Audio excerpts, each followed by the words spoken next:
Demi-finale du tournoi messieurs Roland-Garros 2025.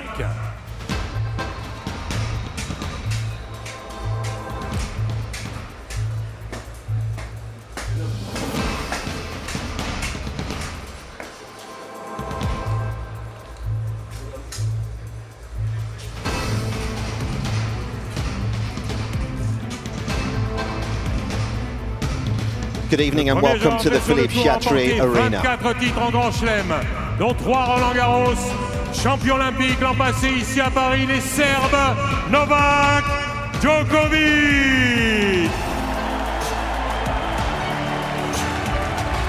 A history maker makes his way out onto the main stage here.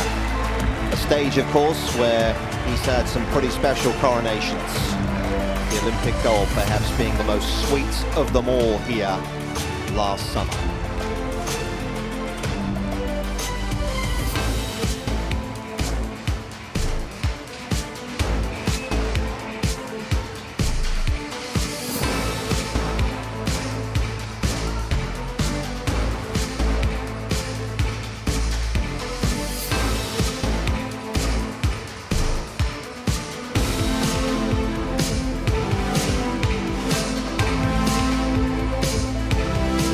Il a remporté 3 titres en Grand Chelem, dont l'Open d'Australie en 2025, le numéro 1 mondial, l'Italien Jannik.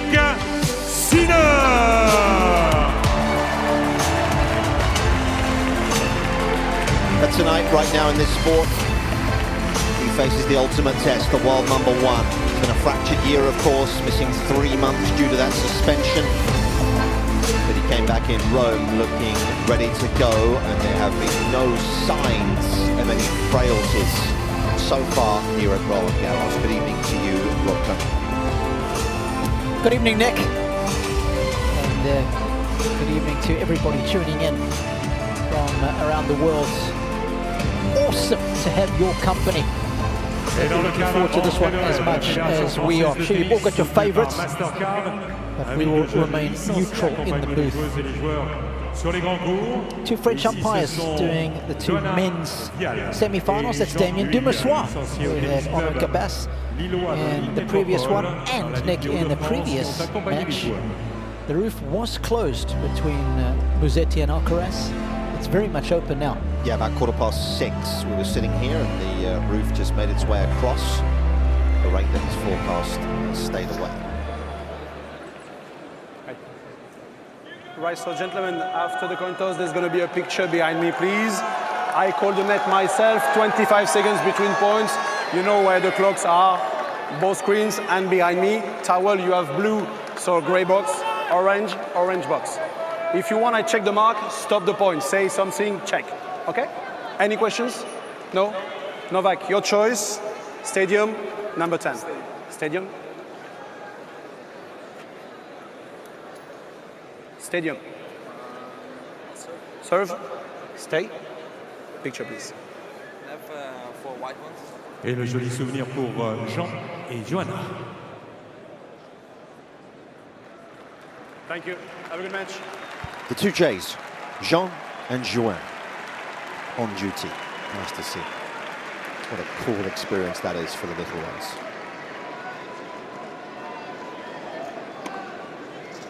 Proper atmosphere here tonight, isn't it? Special, Rob, you can feel it. It's different tonight. It certainly is, Nick. There's a real buzz around the grounds. And we were just out there about half an hour or so ago, just taking it all in, drinking it in. 2 players, I guess it's fair to say, a lot of similarities certainly in the way they play the game. They look similar in stature. At 38 years of age now, that is one of the biggest differences between Novak and the other 3 semi-finalists. Record in 2025 hasn't been as superb as what we used to remember. It was 2011, he went 41-0, didn't he? Did it take you by surprise, the level we saw against Zverev? Because it was a high one. It was so high. But I think the thing that impressed me the most in that match against Zverev After losing the first set, the adjustments he made. Tactically, it was an absolute masterclass. The use of the drop shot, coupled with the length that he was keeping on his ground strokes, it was jaw-dropping. Because I thought against Cam, you know, he was just solid. I didn't see him accelerating like he was against Milicic. And to step it up the way he did, but, you know, like he said, that's what he plays for. You can see those smiley faces representing the 40 Masters 1000s. But the way he steps it up, Nick, it was just different gravy, right? We should never doubt. First time we've seen the family this week as well. Pretty sure Stefan and of course his wife Elena have not been here. There have been some changes, some high-profile ones behind the scenes. There's Dusan Vemic, of course, who has come back on board after Andy Murray's departure. Just alongside Dusan is Boris. C'est sa 21e participation. Il a éliminé McDonald. Co-coaching. It takes two to handle Novak. Filipovic, Cameron Norrie, enfin Sacha Zverev pour se qualifier une fois pour les demi-finales ici à Roland-Garros. These are the kind of matches that he still plays the game for. He mentioned just that in the post-match interview, speaking about when he beat Sasha. But this guy is something else. He has been jaw-dropping with some of the shot-making that we have seen from him. Plays a very different game to what Zverev does. Takes it early, hits it hard, and he will not back down. You get the feeling he's going to deny Djokovic time on the ball. And it'll be interesting, Nick, to see how much Novak tries to implement the drop shot to try and break up the rhythm of Jannik. Yeah, and I guess, as you say, how much time is he going to have on the ball to implement the drop shot, right? Because you've got to create the openings for it. First man since Rafa here to reach the last four without dropping a set. Of course, Nadal was merciless here for so many years, wasn't he? Yeah, dishing out bagels left, right and centre. Il a éliminé Arthur Hinderknecht au premier tour, Richard Gasquet, Lechka, Andrei Rublev et enfin le Kazakh Alexander Bublik pour parvenir à ces demi-finales. 3 titres en Grand Chelem dans l'Open d'Australie, le numéro 1 mondial, l'Italien Jannik Sinner. Yeah, Darren Cahill on the green, just next to him is business partner and good friend Alex Vitor. Simone sticking with the white top, that's brought them good luck so far. And the boy from Adelaide, what a great coach DC is. And mesdames, messieurs, cette partie se déroulera en meilleur des 5 manches avec jeu décisif dans toutes les manches. Very good player as well.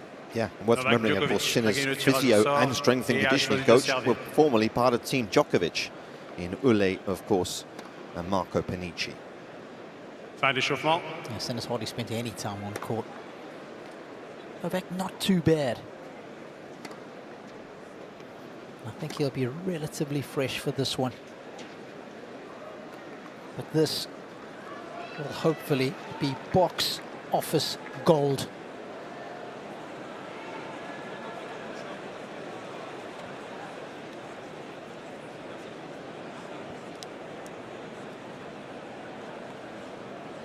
So the second of the semi-finals. Sinner has beaten Djokovic on each of the last 3 occasions. They've actually only played once on clay, though.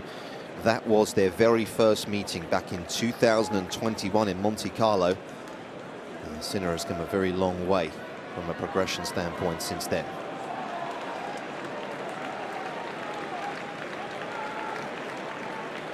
Première manche.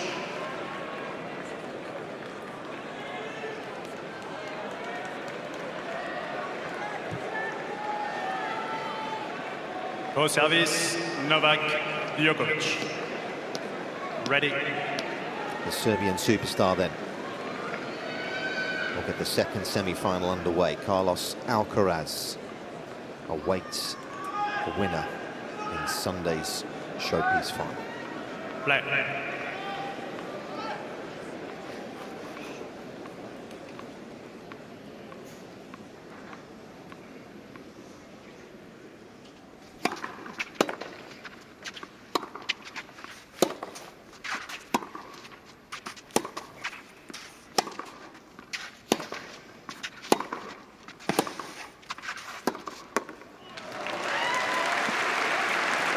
Do you think it would have been preferable for Djokovic to have the roof closed tonight, or are we just... So.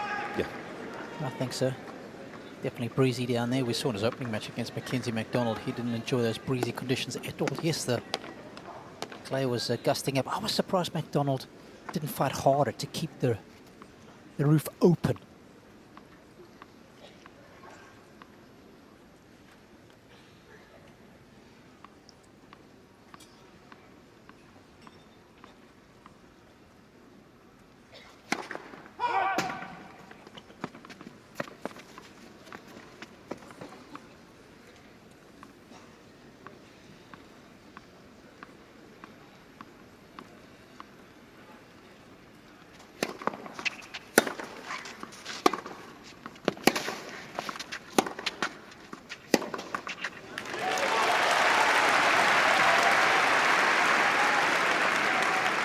Out.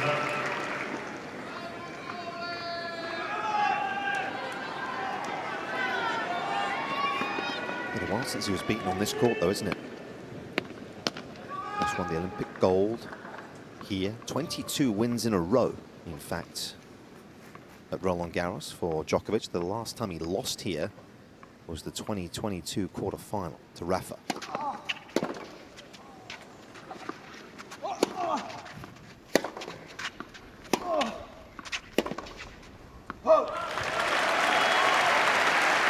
Last year was unable to complete the event, had to withdraw due to that knee injury that he suffered.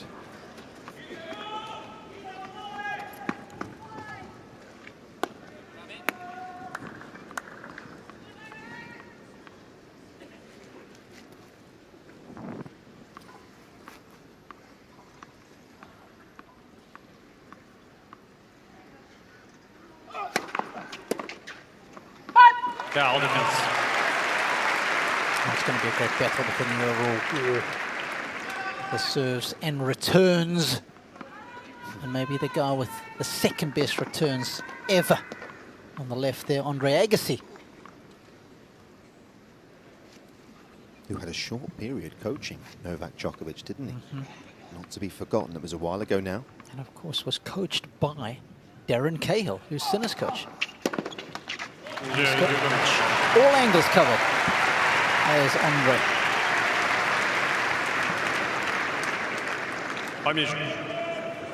What a win that was against Andre Medvedev here many moons ago. Well, something we'll have to keep an eye on when these two lock horns, all their metrics, and we're having a quick look only in the serving department. As Djokovic got the measure over center, and it's not by that much. I mean, movement, not much. Backhand, Sinner's backhand's been on fire, and so is his forehand. So off the ground, he has been outstanding. And of course, when we calculate these shot qualities, they're calculated in real time. We analyze each shot speed, spin, depth, width, Jannik, and of course the impact it has on the opponent. And it also takes into consideration the quality of the incoming shot. So everything ranked on a score of 0 to 10. That last statement you just made, probably the most important, isn't it? With every ball you receive, you're going to be a different one.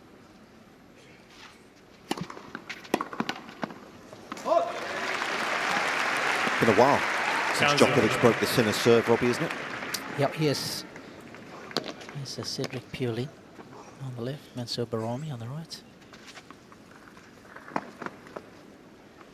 Yeah, the last time that Djokovic was able to break Sinner was 36 service holds ago.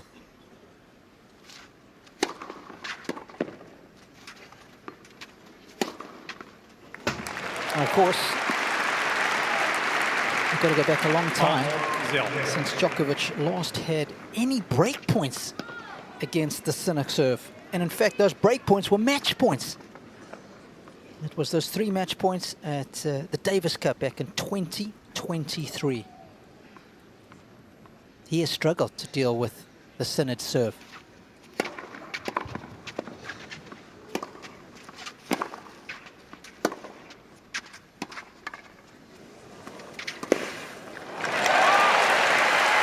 Big feature of his win over Zverev.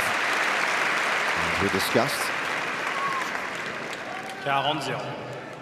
The German, the runaround. Yeah.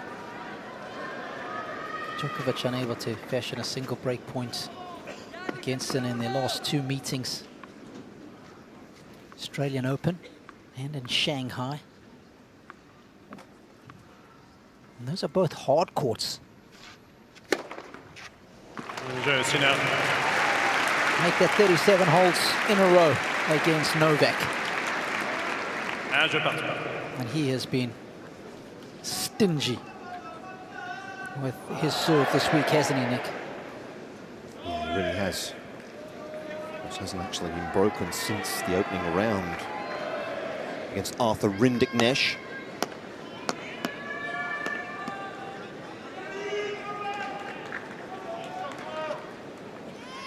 Alcaraz's team found their way to their seats as well. It's going to be the scouting in ahead of Sunday's final. Of course, Lorenzo Musetti today retiring early stages of the 4th with injury.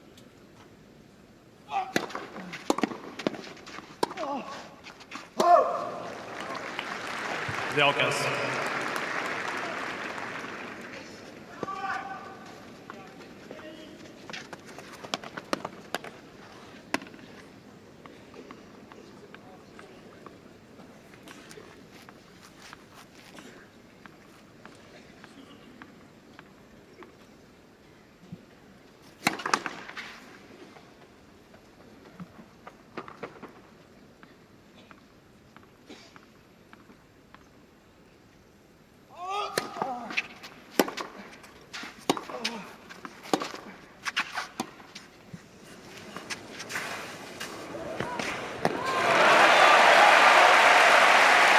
Door open.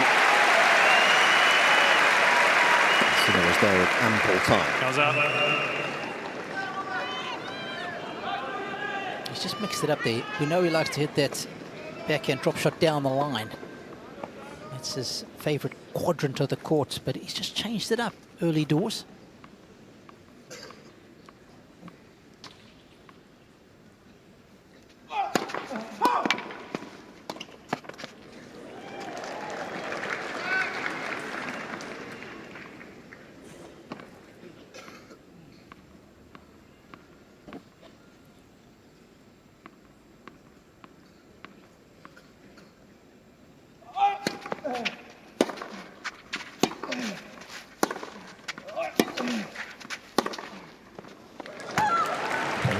Late call. Yeah, I thought it was long initially.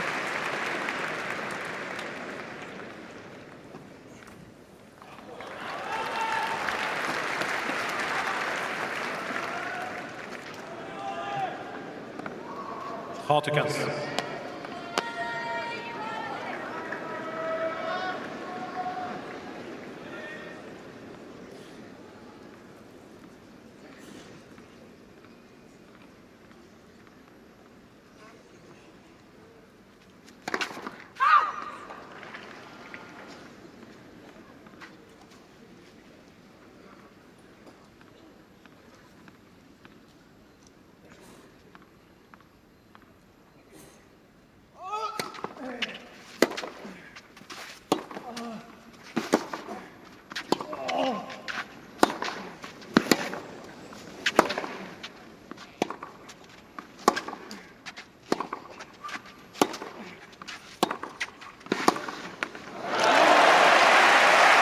Change of direction.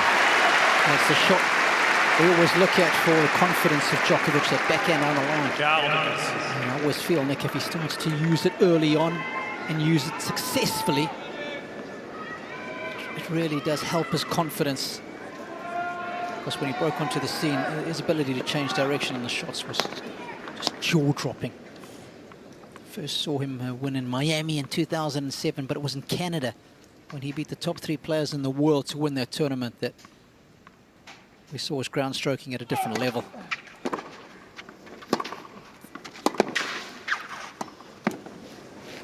It's a very tidy finish.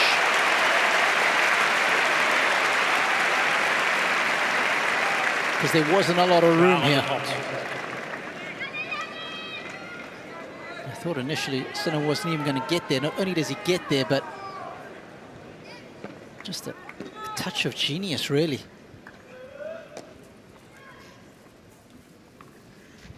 So well weighted. Novak appreciating the quality of it.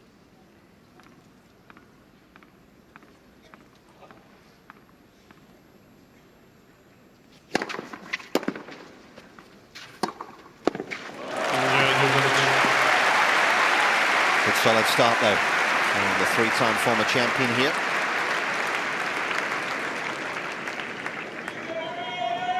Djokovic mène 2-1. 2-1, Djokovic in front.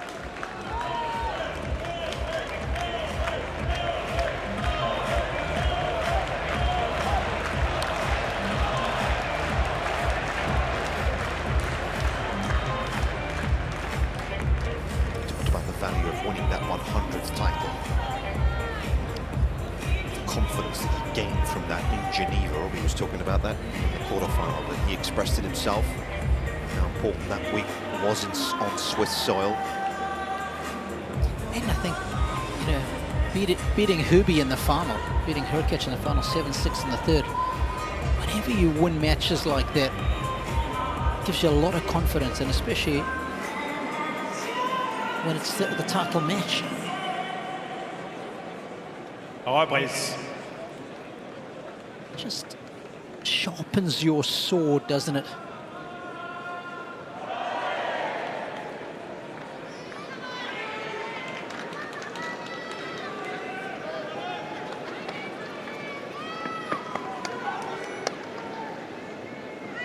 In terms of Grand Slam winning streaks, Jannik Sinner in the midst of a very good one right now.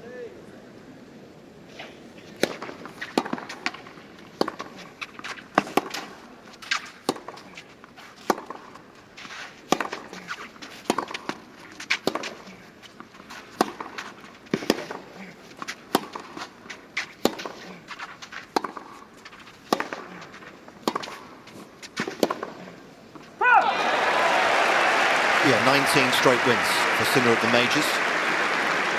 0-15. Only ever been 8 better than that, intriguingly. Djokovic, of course, holds the all-time record for 30 straight wins at the majors. In the Open era, that is.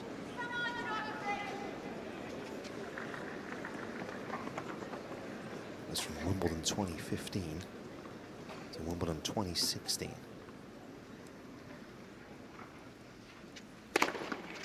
Kaza.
Why potentially will that be a tougher shot to execute tonight than it would have been 2 days ago, Rob, for him, do you think? I think so, because Sinner holds the baseline so much better than Zverev. He takes the ball earlier, doesn't back up nearly as much as Zverev.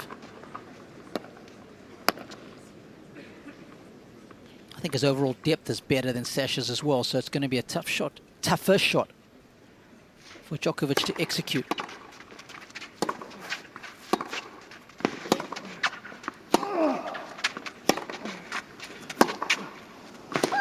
I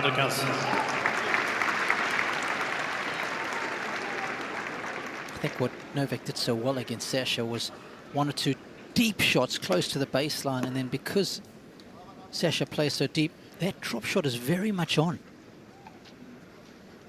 Well, greatness watching greatness. Was here a little earlier today was Dustin Hoffman, I think two-time Academy Award winner of his tennis.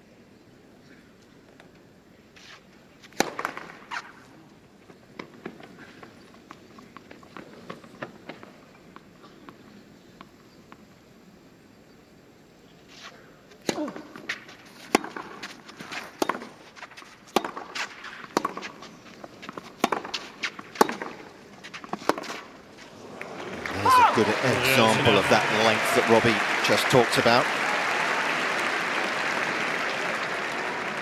What a ticket to have. 2 jeux partout.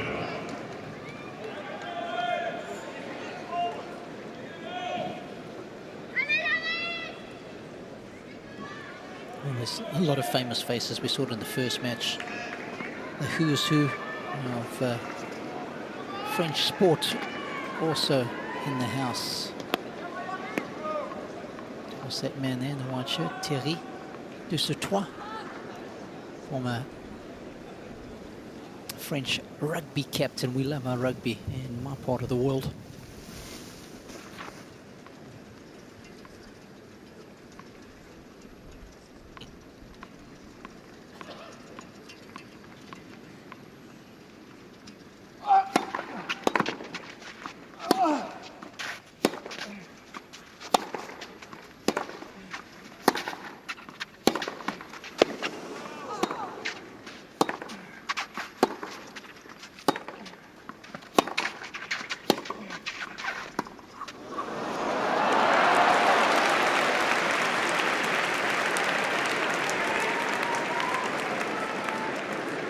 It's pretty blustery out there. And you can see some storm clouds circling in the area.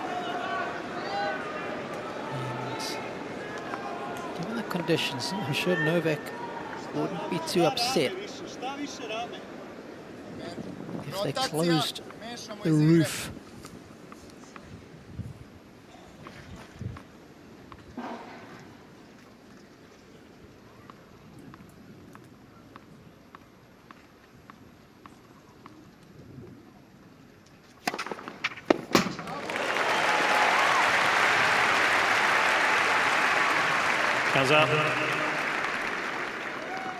One of the most improved shots over the course of his career is the serve. Sinner not far behind. You could say the same for Jannik. Yeah, there's a pretty similar journey that they've both been on, isn't it? Yeah. In that part of their game. I think Djokovic's overhaul of his serve even more so, Nick. Mm-hmm.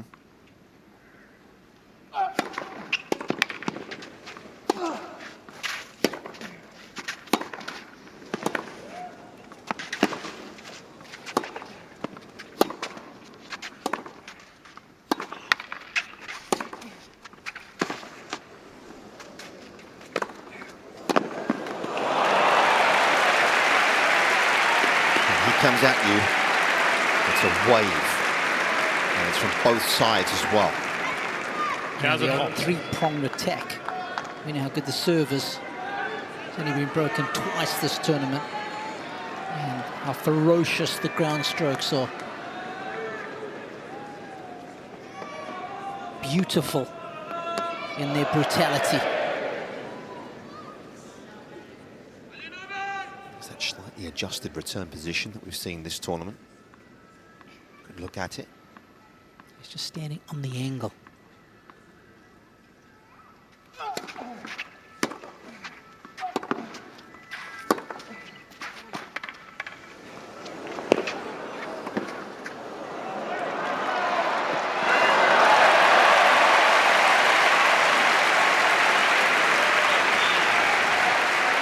I've noticed on the patterns of play that Djokovic is using is that he's targeting the forehand side of Sinner more than the backhand. Keep an eye on that. I think he doesn't want Sinner playing out of the backhand corner with his forehand, dictating from that side of the court with his forehand.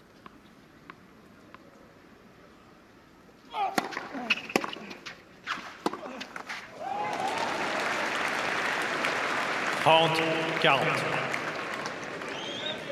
Interestingly, he's hit 5 tee serves on that deuce side and has lost every single point so far. And the one that's normally so effective is that slider up wide, right? Yeah.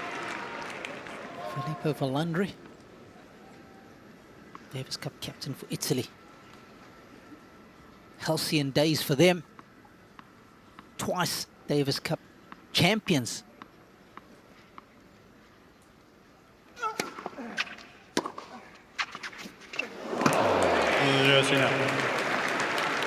The bounce was a nasty one from the Serbian's perspective. It's the world number 1. And secures the first break here, 3-2.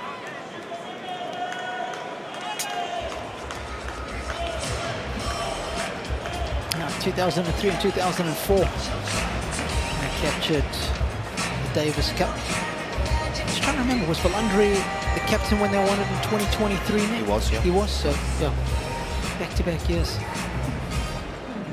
Yeah, of course, both of those in Malaga. We're moving that competition to Bologna in November. The last 8.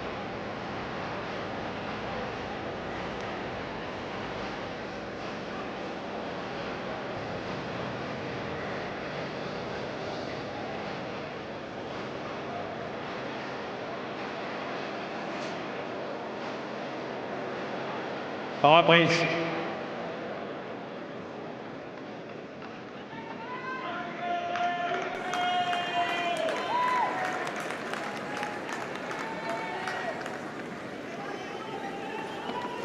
Of course, with Italy being a back-to-back Davis Cup champions, for me, that match that these two played in the semi-finals in 2023 when Sinner saved the 3 match points, been such a tipping point in their rivalry.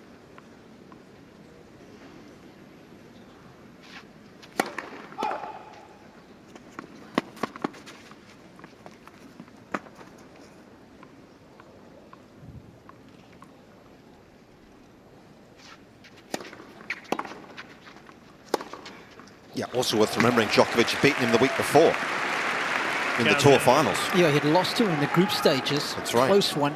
And then he came back in the finals and absolutely duffed up Sinner, 2 and 3. Yeah. And then it looks like he's going to beat him. He's got him 4-5, love 40 in that deciding set in Davis Cup. And Jannik squeaks out of that game, ends up winning the match.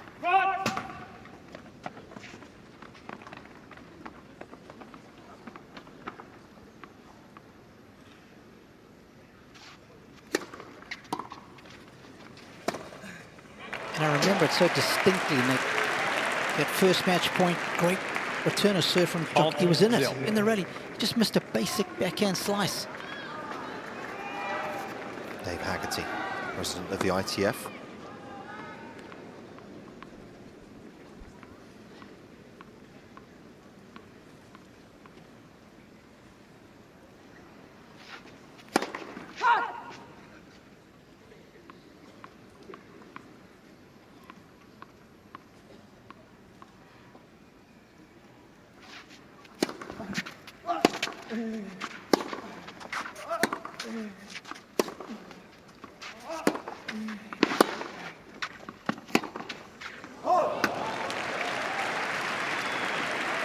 And since that November of 2023, Sinner's won 4 of the last 5 meetings. And as we said, he's now held serve against Novak 38 times in a row, looking to make it 39.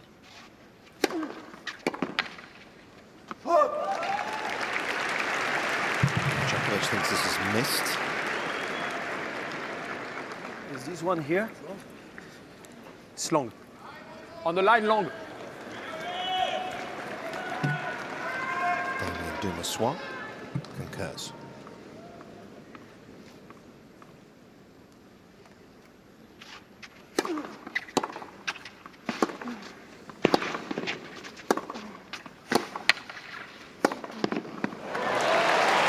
Bringing the heat, not really allowing a whole lot of time for Djokovic to create anything at the minute, is he? 4 jeux à lui. All eyes on Jannik there.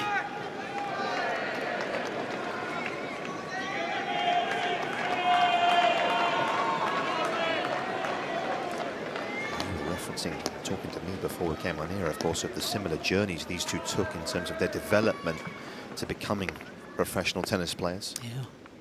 There's a lot of similarities out there. Yeah, there certainly are. I mean, even in their physiques.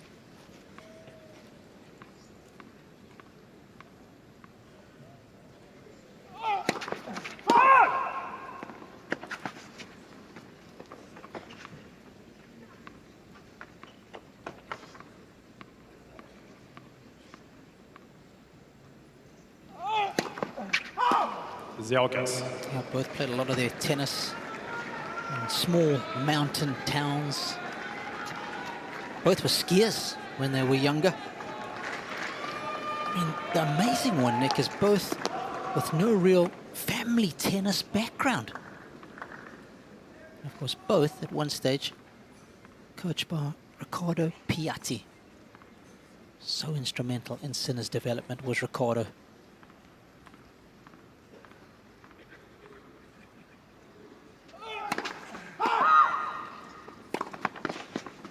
Despite all that, they're actually very different characters, though, aren't they? Yes. As individuals. Chalk and cheese, really.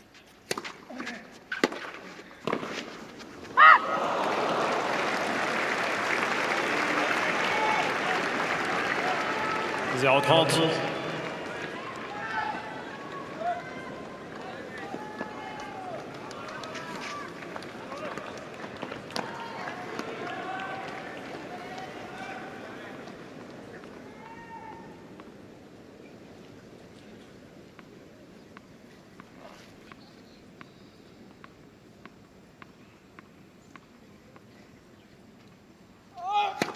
Let. Premier service.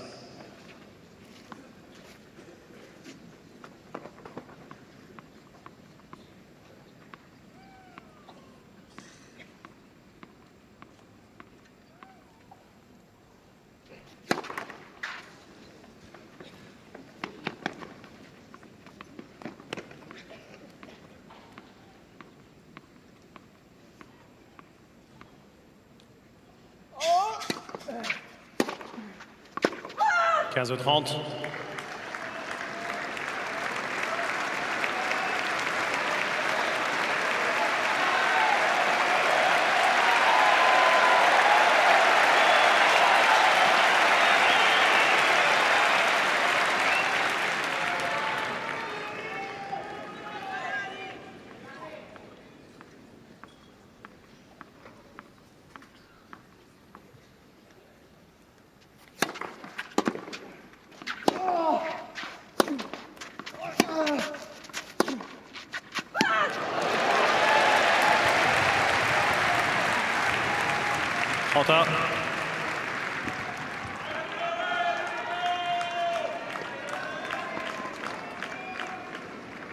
Once again, Novak just happy to stay in that exchange on the forehand side of Sinner.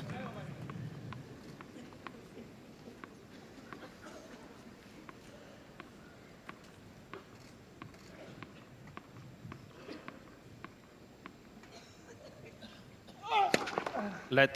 Premier service.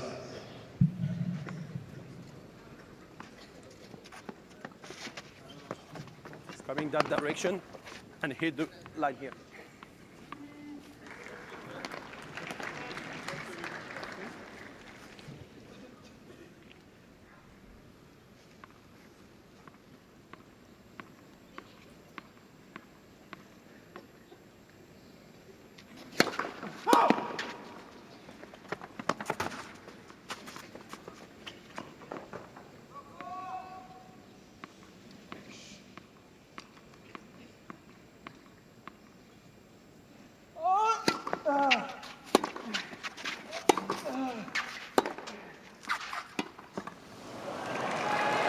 It's a million miles away.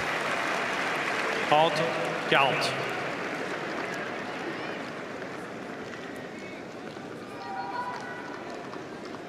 Still desperate as well. Certainly was. I mean, he's pulled so far out of court there.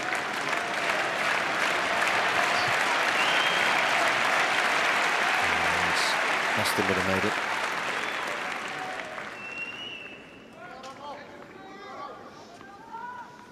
Chance for another break here.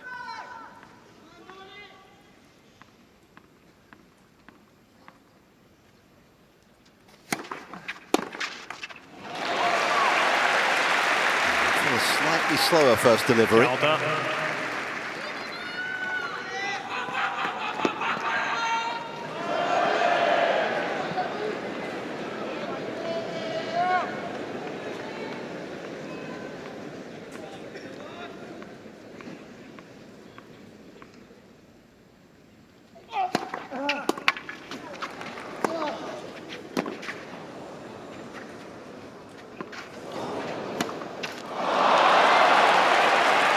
Well, that was Musetti-like.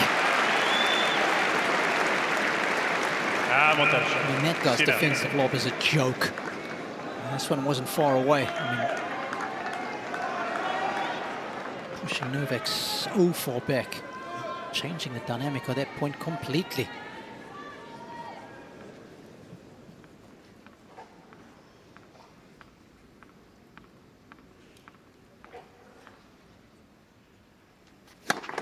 Let, premier service.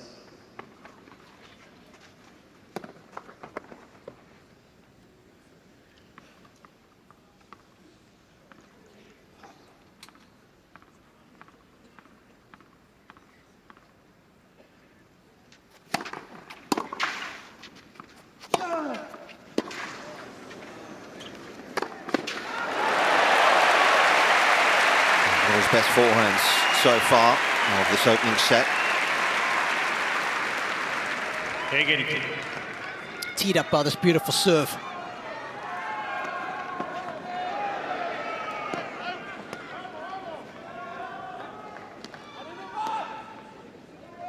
Novak struggling a little behind that first serve. He's only won 9 out of 17 when he's landed it. That's 53%. There we go. Let's use that one enough for Nick's liking. Djokovic.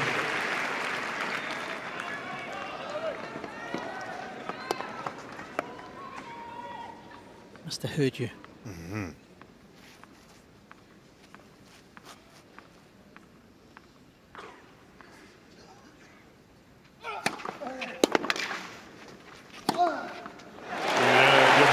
He escapes from that game unharmed, as the Serbian needed to as well, because Sinner has settled the better in the challenging conditions. It's 4-3.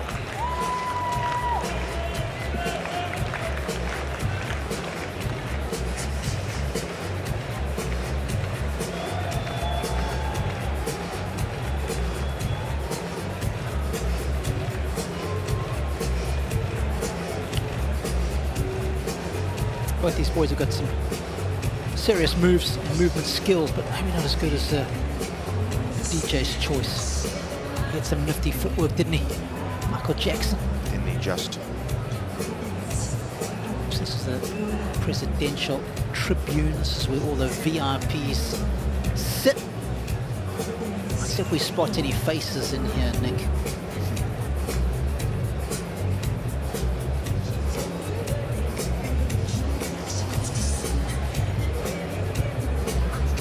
There's Andre Agassi, alongside former player Justin Gimelstob.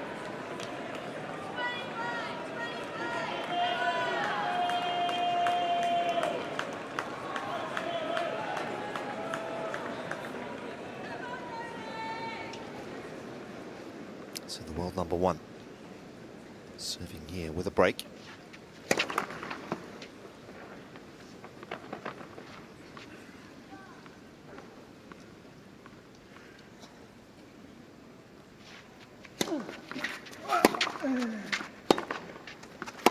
Zéro casse.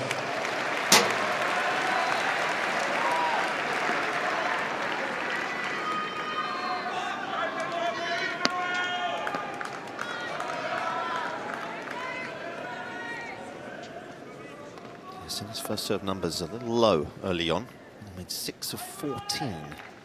Despite that, he's still only lost 2 points on serve so far.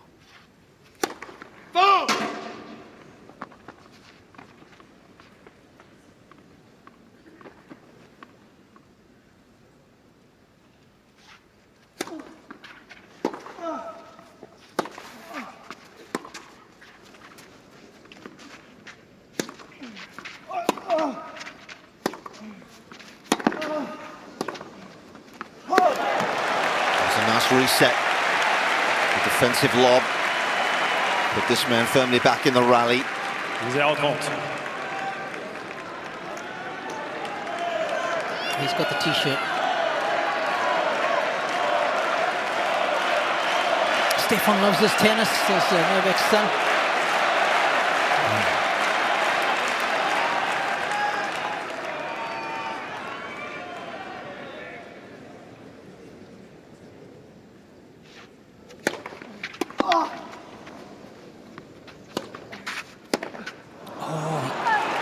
Overran it.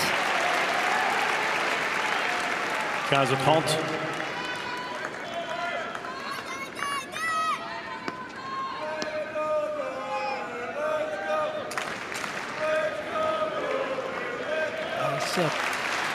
He's just working on his vamos, and hopefully it'll be ready in about 20 years' time, Nick.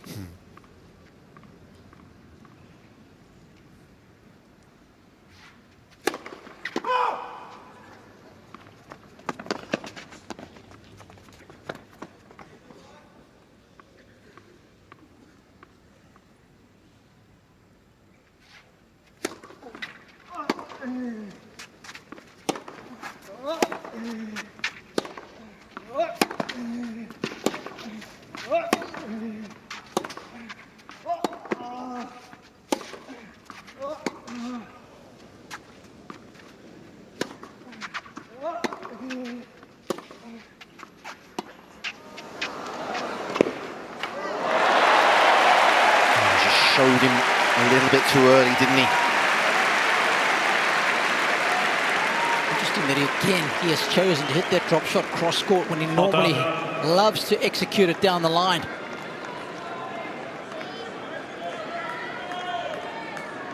Sin is so quick.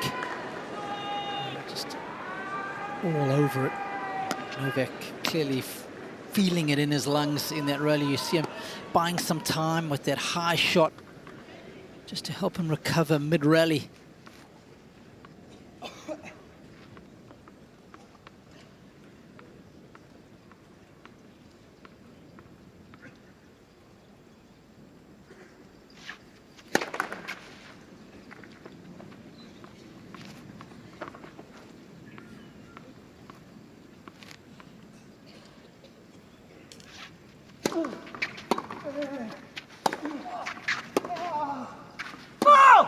One thing he hasn't done is donate any points as well. Just one double fault Sin has hit the entire tournament.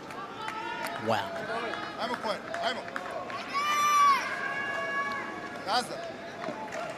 5 and a bit sets of tennis. Excuse me, 5 and a bit matches of tennis. Extraordinary. It's Federer-like numbers.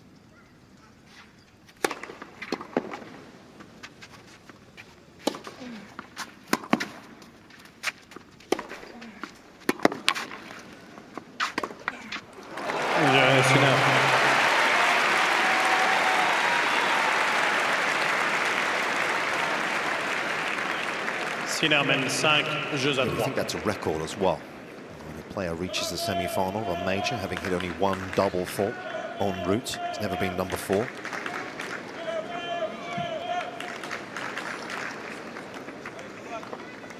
Speaks to the trust he has in the shot as well, doesn't it?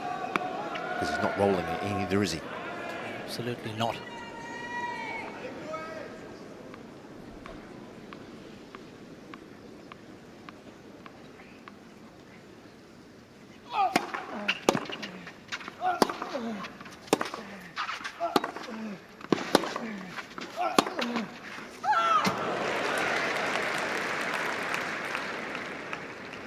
0-15.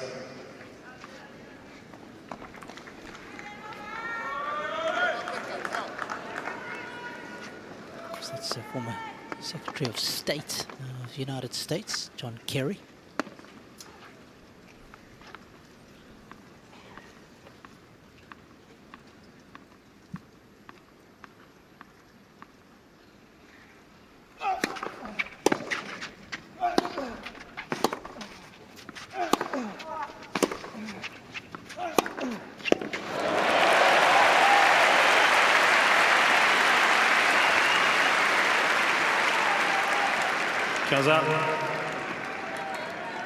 What a couple of strikes here. This final forehand just melts into his strings.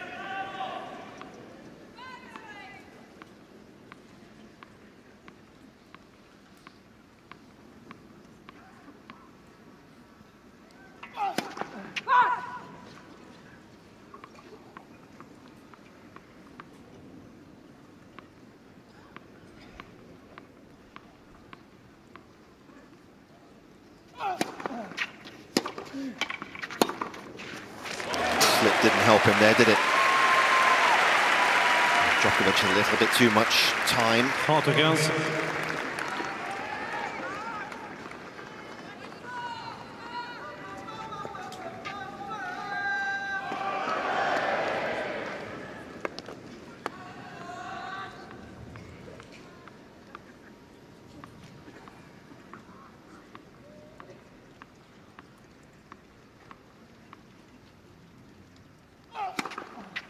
What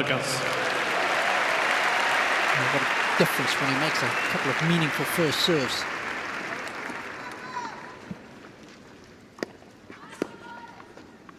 First serve points one was in the 50s. It's up to 71 now.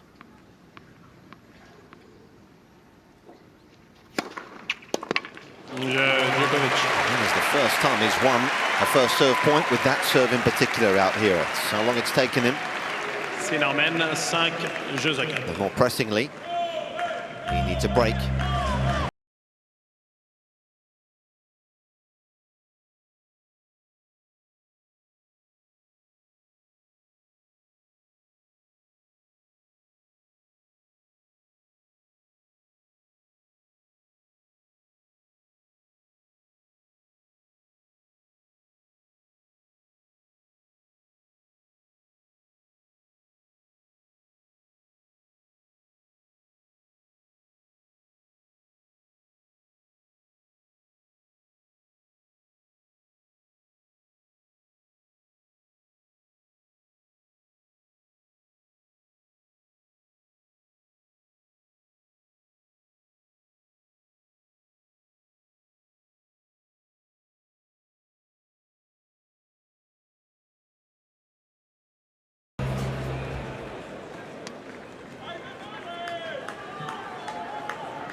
Wait a minute. I think that was John Legend that we just saw there. I think you might be right.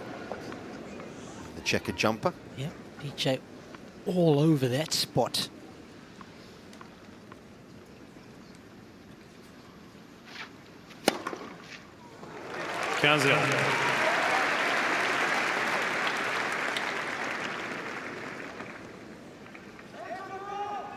Chances of holding serve when you win the opening points.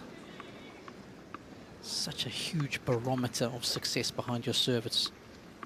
You're close to the 90th percentile when you win the first point.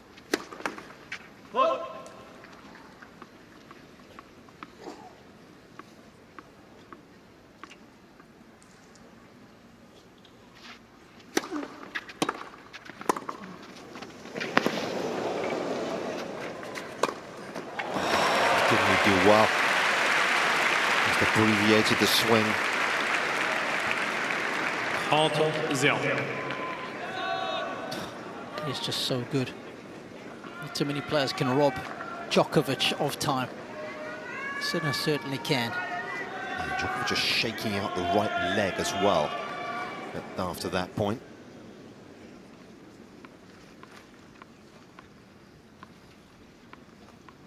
signs of some physical issues.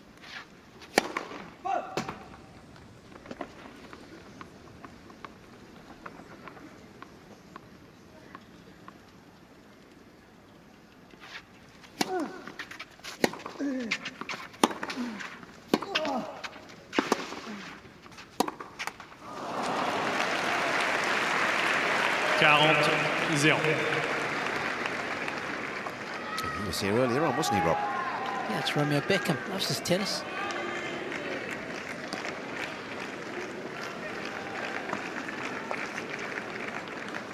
First set that Sinner has been in command of from relatively early on.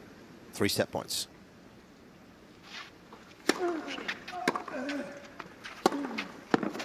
That really was a dominant set of tennis from Jannik Sinner. Just the one break, but it felt as though the gulf between the two was a little greater. Djokovic with a lot of work in front of him. The world number 1 leads 6-4.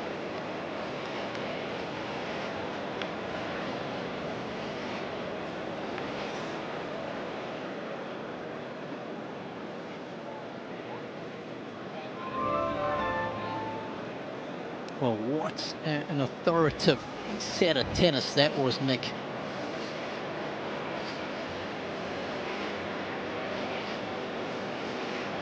Beautiful extension of his arms through the shot, creating a nice large swing arc.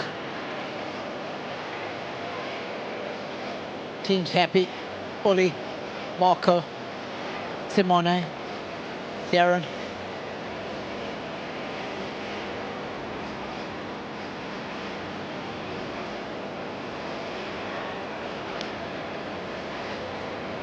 Once again, it's a set of tennis that Novak is not able to create a single break point with against Sinner's serve.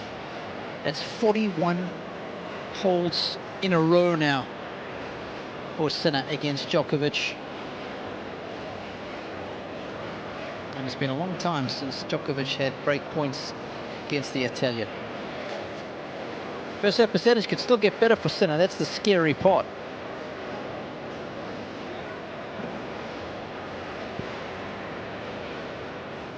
He's looking very much in charge of proceedings after one set. Reprise.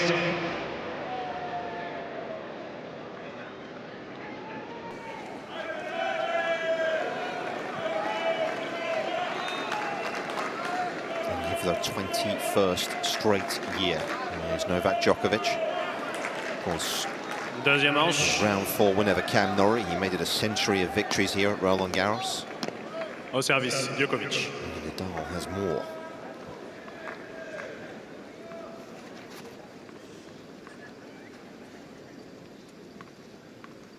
And with the Serbian to begin the second.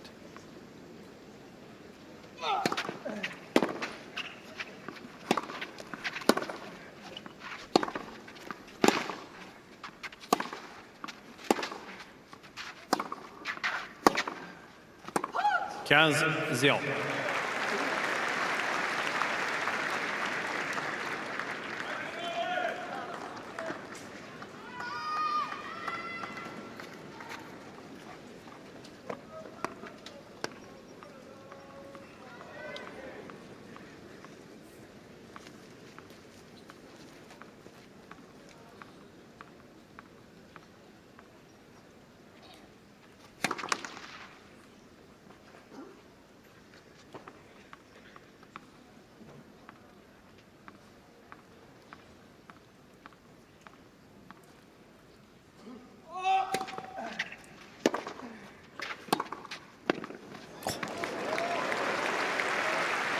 Trente, 0.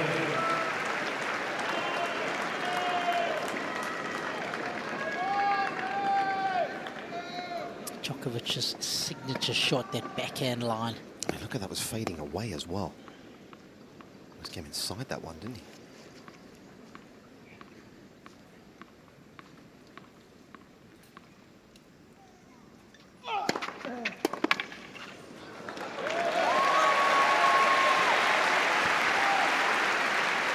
40-0. Accuracy of the serve has definitely improved. 24 majors. Djokovic has Djokovic. stitched into the very fabric that is a part of those Essex shoes that he wears. Deuxième manche. Got a good view of the herringbone sole. Just gives you a little bit more grip on the clay. I tell you what Jannik has had a grip of is his backhand. That shot has been firing. Nick was talking a little earlier about the fact that you can't hard against in a big forehand, great serve. But check out these numbers on the backhand quality. 9.4.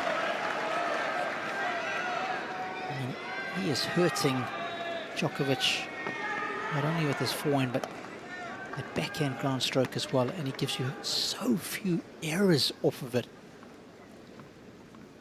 Just one in the match so far.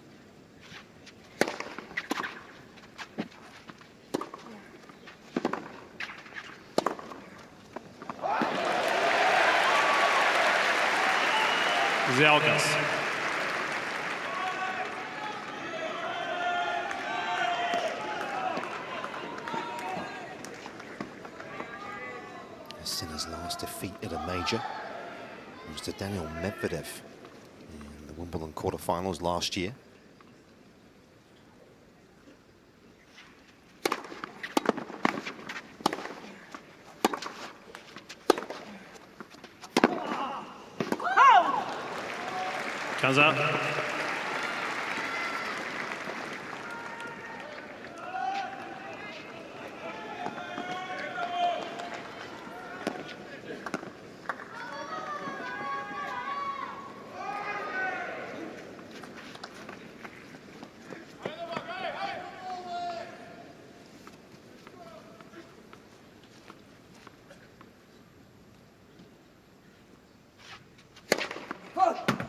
With that in mind, if he does win here on Sunday, Sinner, he'll go into Wimbledon, of course, with the possibility to hold all four.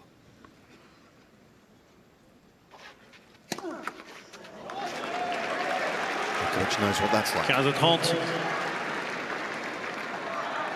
Well, that means that he's just doubled his tally for double faults in the tournament, folks. Think about that. If you weren't with us earlier, Nick was just reminding you of the fact that coming into this match, Sinner had only served one double fault the entire tournament.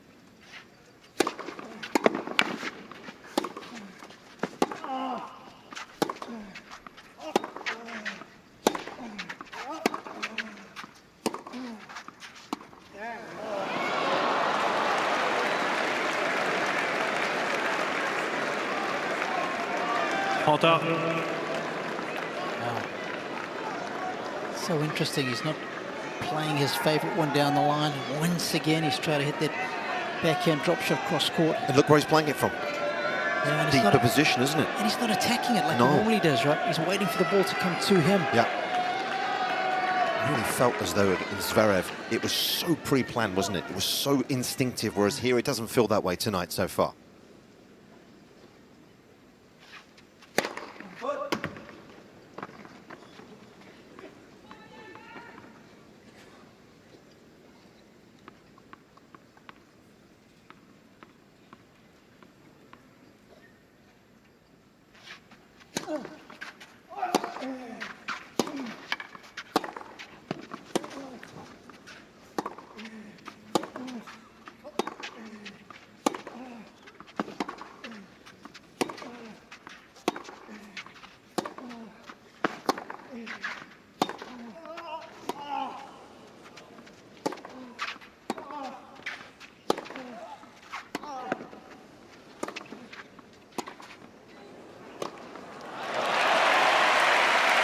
Just wearing him down.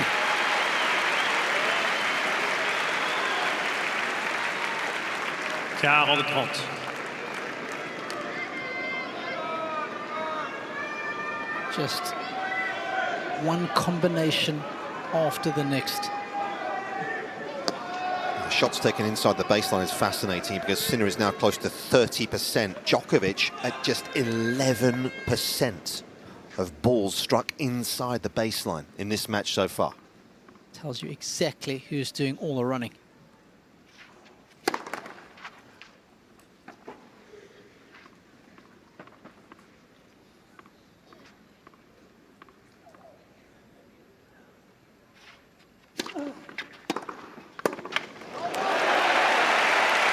Not on that point though. Djokovic going into all-out offense off that return.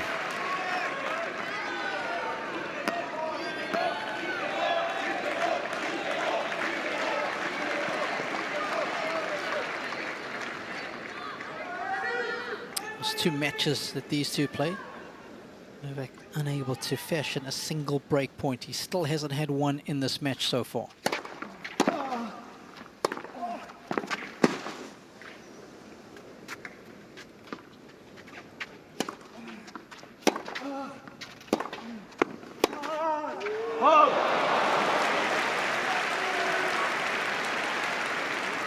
Avantage, Sinner.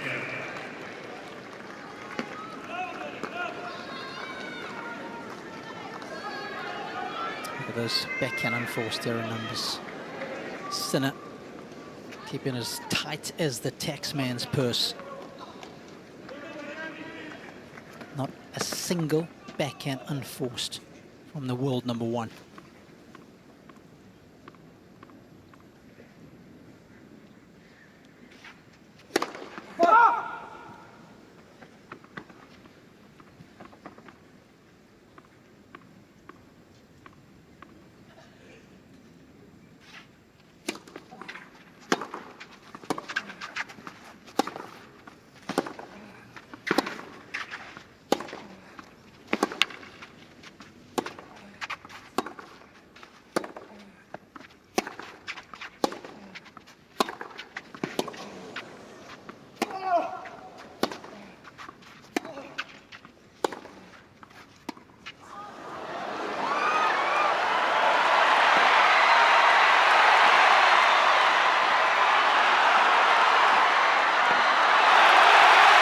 Sensational! And at last the Serbian has something to smile about.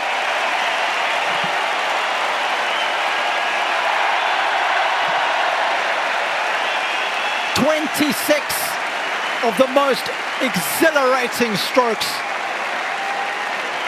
Boundlessly imaginative from both. Égalité. But it's Novak with all the angles and answers eventually.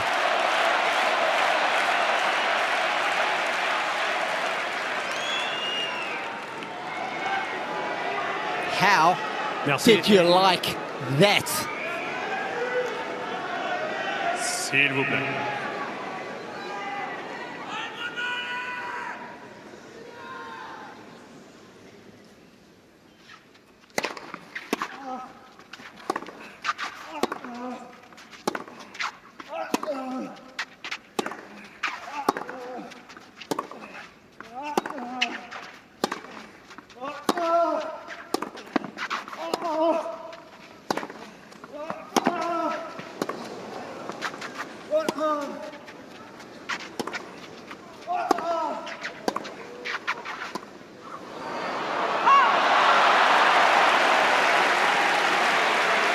Problem is, he's continually producing that, isn't it?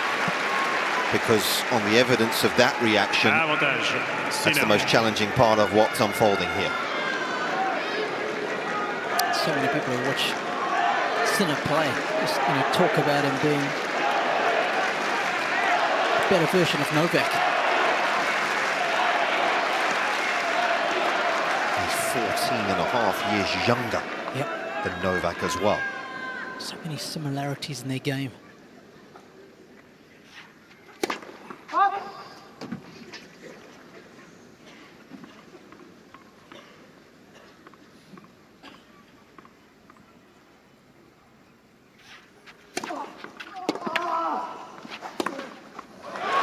Good. Just ferocious hitting.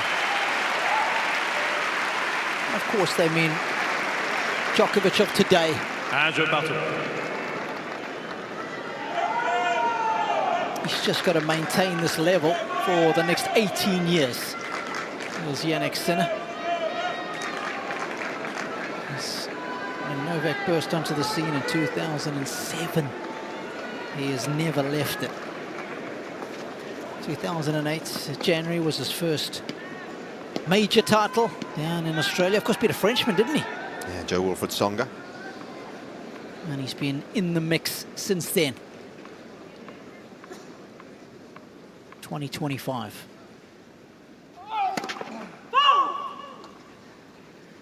Yeah, first one here, of course, Djokovic in 2016. This was the last of the quartet, which he secured.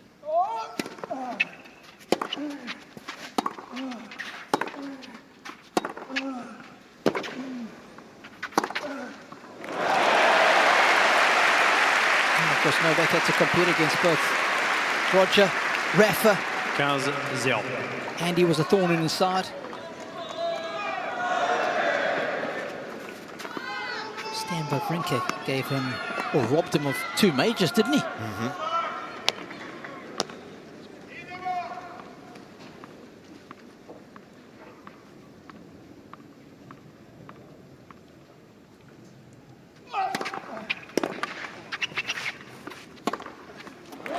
Better serving again, allows him to try and take control of the point. 30-0.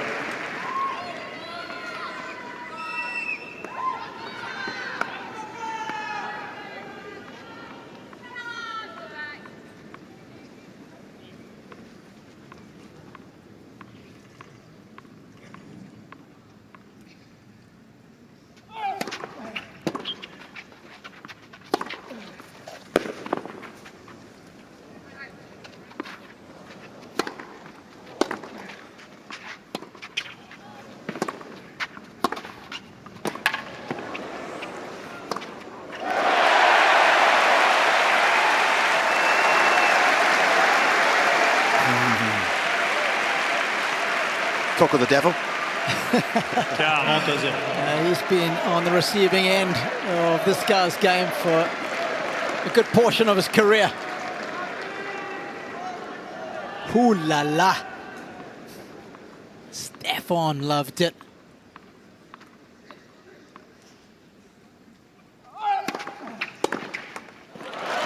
Djokovic. That is a very impressive game from Djokovic's perspective. More importantly, it's a quick one as well. Djokovic mène 2-1. Buys him some time here. 2-1.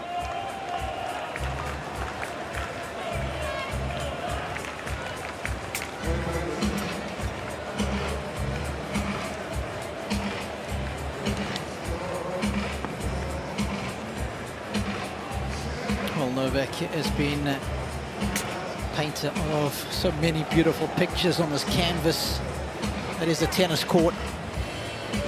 And he was showing us some of his artwork in this magnificent point. We thought it was over here.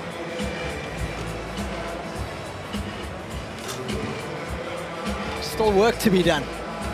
Tell you what, these youngsters are annoying. They never go away.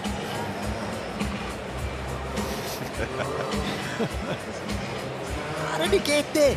Well, that's what you were like when you were 22. 32.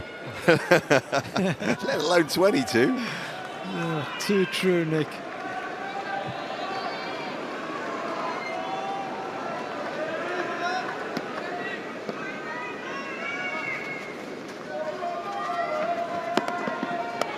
Boris Wozniakovic thoroughly enjoying that, as were Jelena and Dustin Hoffman.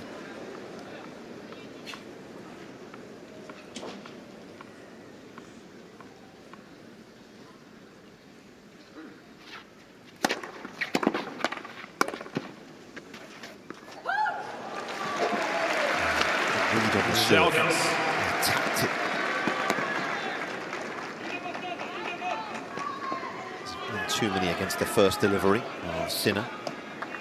In fact, that's the 3rd time he's won a point on the Sinner first serve in this match. Andre Agassi, of course, won all 4 majors and Olympic gold.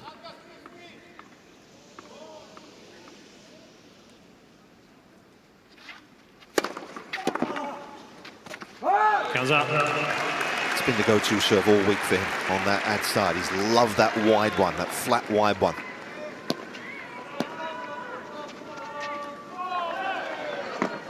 Occasional kicker as well in there.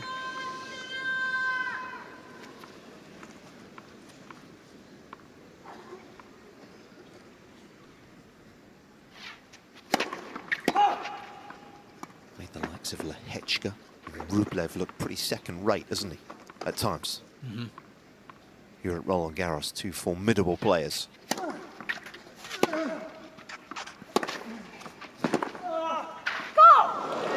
Embarrassed might be a strong word, but I tell you what, it wasn't far off, was it? Particularly the Lehechka match. He lost the first 10 games there. He was down 6-love, 4-love was Lehechka. Memory serves.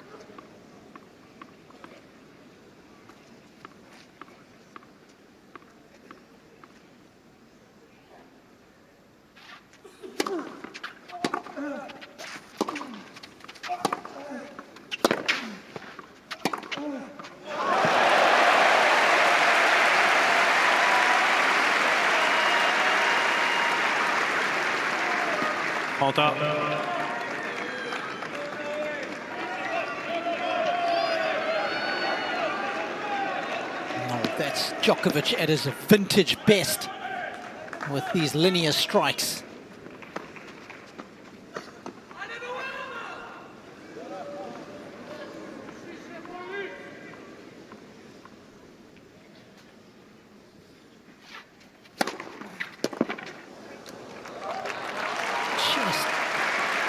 Can't get his hands on a break point.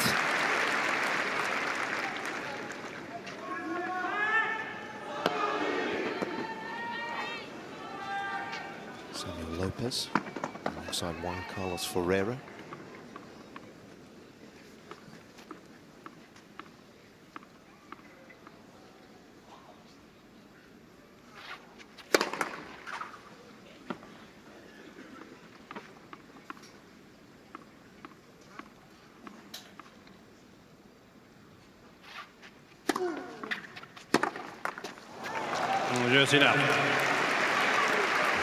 Attempting to give himself a bit more time on the return, and sadly coming up short.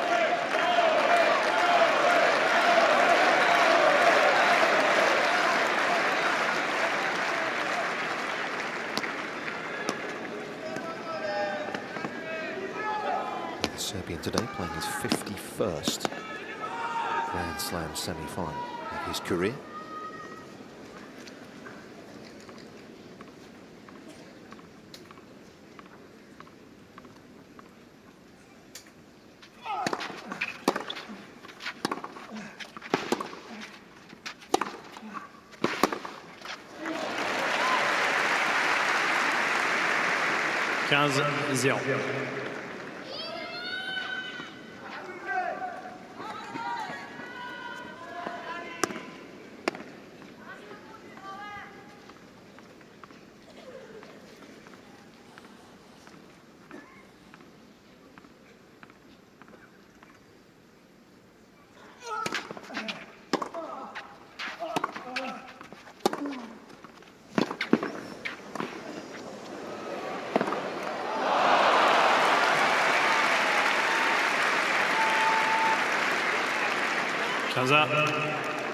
Again, another similarity between them is they're all court tennis. Sinner's definitely improved in that department as well. Scared to come forward. Novak showed us that against Zverev. His net play was outstanding. 2023 US Open final against Medvedev. We saw him serve and volley Medvedev to death. Yeah, that second set of that final might be the most physical set of tennis I've ever seen in my life. Certainly was, Nick. If it wasn't for the tiebreak, I think it would be still going, actually. It was mind-boggling that day in New York. I think he won 19 out of 20 points when he served in volley. Saved a set point in that second set against Daniil. At the net.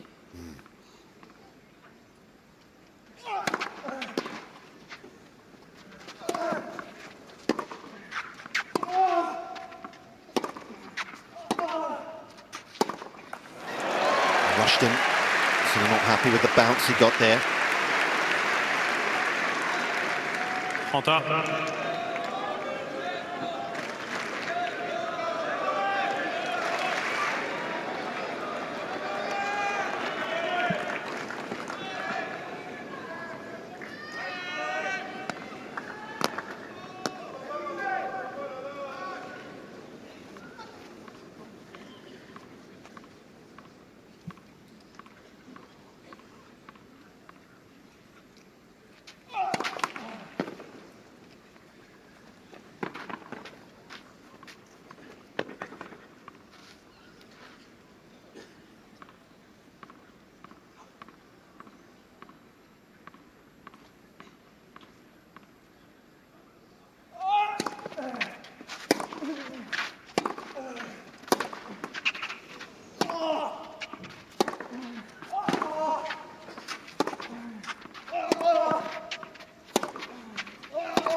Look of exasperation because a point that he was in control of, but 30-40. S'il vous plaît, mesdames, messieurs, ne manifestez pas avant la fin du point. Merci. That little chip there, you could just see the ball is below the height of the net. That slice staying nice and low for Jannik. there was a bit of noise, wasn't there?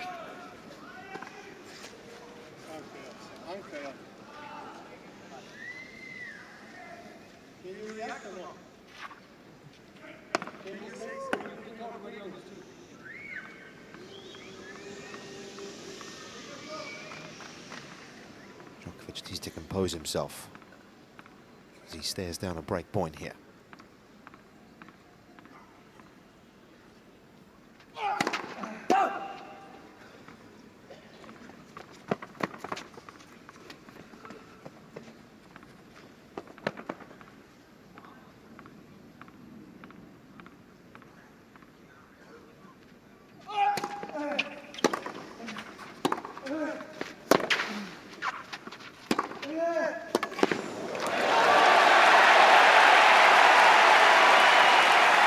Thought that sort of reaction might be coming if he were to win that point.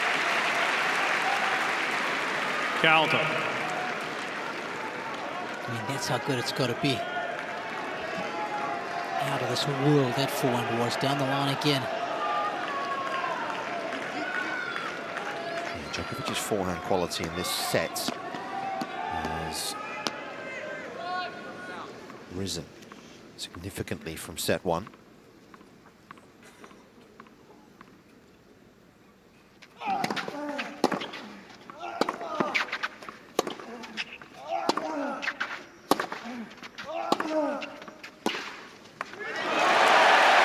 Having it a 9.3 right now on the forehand in set two. And it's helping him stay alive here, isn't it? Avantage, Djokovic. Good call, Nick. He spread the court so well. He's at different corners.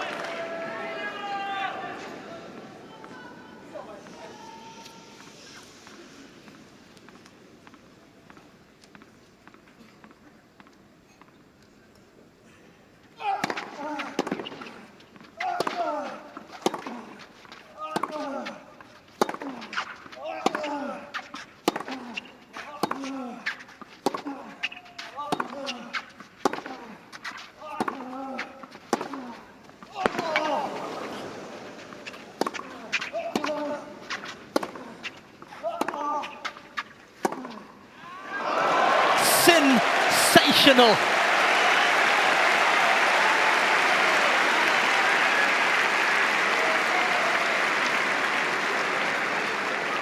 Et Égalité. That backhand is forged in steel. How often has Novak done that to opponents throughout the course of his career? 20 quality shots. He's won almost double on the amount of rallies that have gone over 9 in this match so far, has Sinner.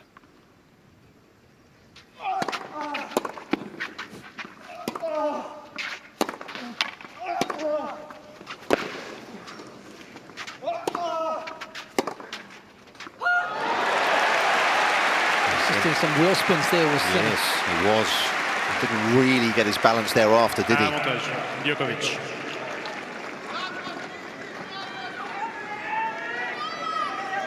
That's going to go down as his very first unforced error on the backhand side for Sinner.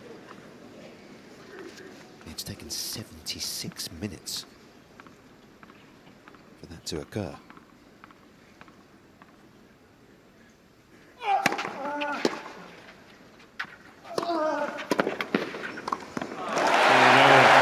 Another excellent hold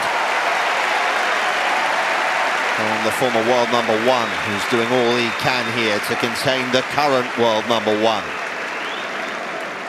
Djokovic mène 3 jeux à 2. The Serbian up 3-2.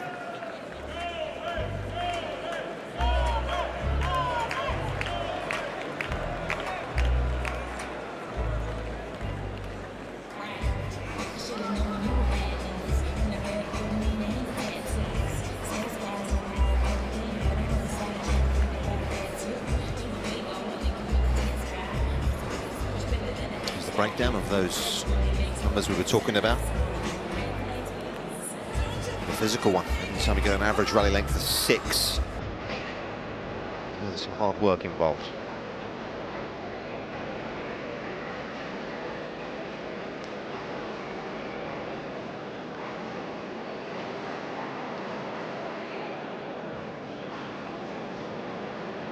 Reprise.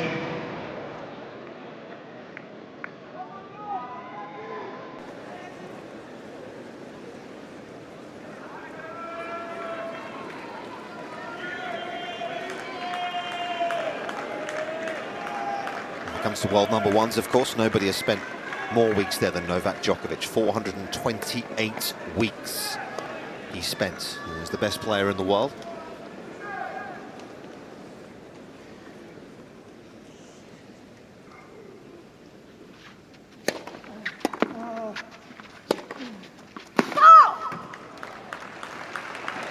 Sinner 0-15. Sinner's 52nd at the top spot.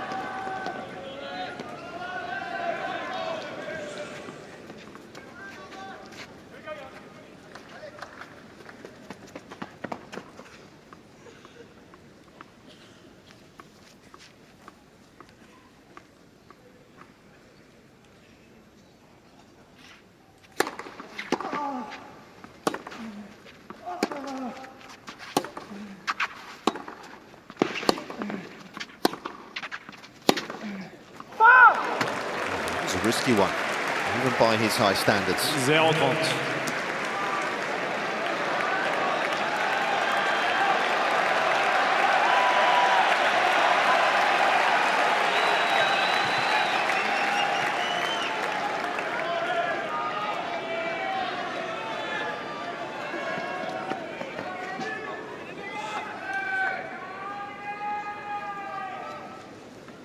Continues to knock on the door here. The Sinner serve.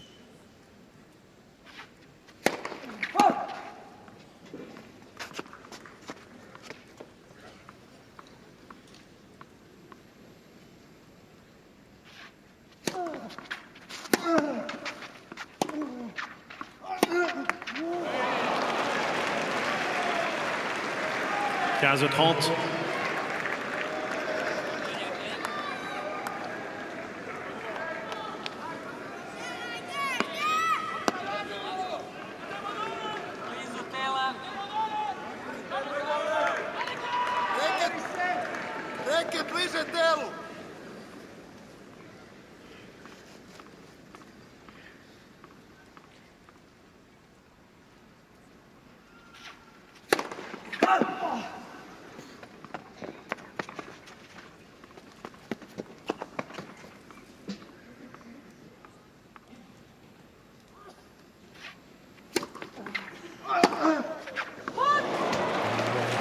30. And he's had openings, isn't he, Rob? When you look back to the end of the opening set, he had Sinner at love 30 at 4-3. In that game, here in this set. And at 15-30, earlier in the set on serve. And a lot of times, he's given it away with the early unforced error.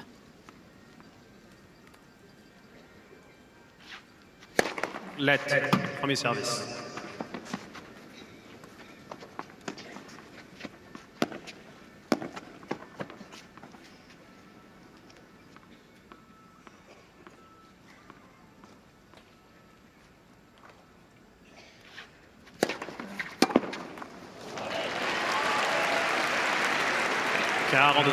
Djokovic yet to get to break point on the Sinner serve.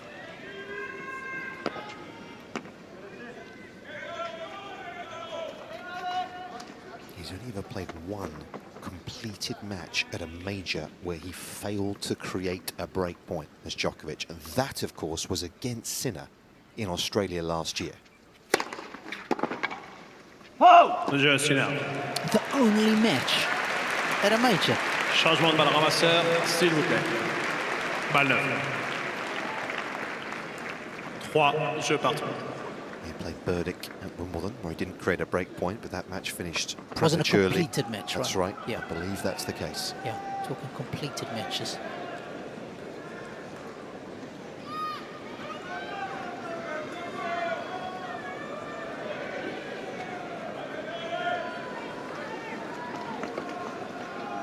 If it's not the case, I'm firing my researcher. Looks just like me, though, so I might be in trouble.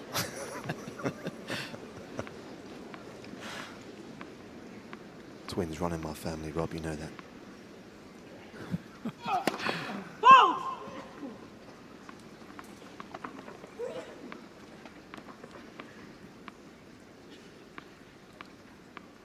Standing in now to return the second service, Sinner.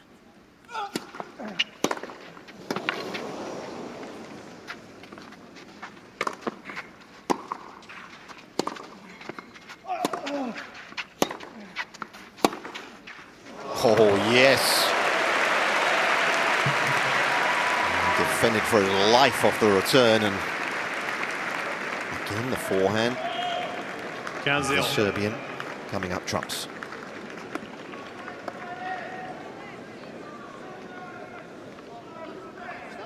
He's trumping Sinner in the winners in this set, 7-3.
There's the backhand down the line again. 15-30. It's one of the great weapons to have in this modern day.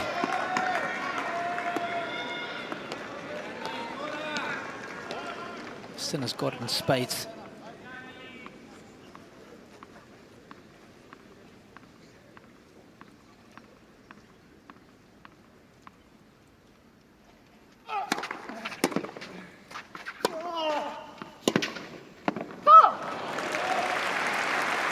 Sinner was discovered by Massimo Sartori, who was the longtime coach of Andrea Seppi, from the same area of Seppi and Sinner.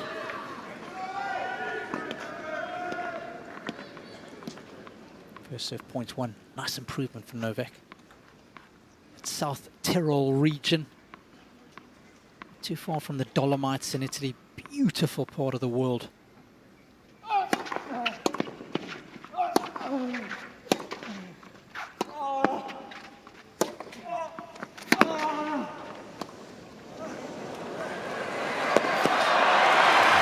So much backspin attached to it. Always looked like a long run from the serve, and one in vain. 30-40. I mean, the spread from deep on the forehand to short on the backhand is the maximum amount of distance to run for Novak. And he's just half a yard short.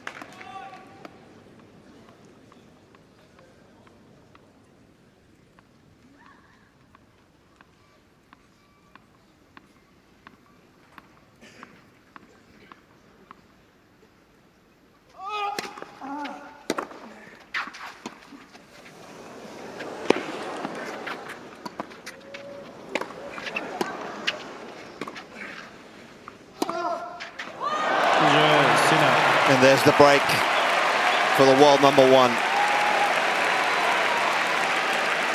Jannik Sinner takes even more control of the second semi-final. 7-4-3, he leads.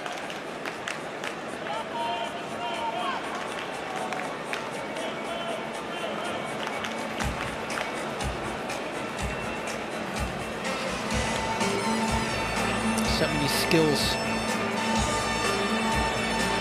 Bit of soft skills here. Just such a well-placed pickup, and then he's got to contort his body.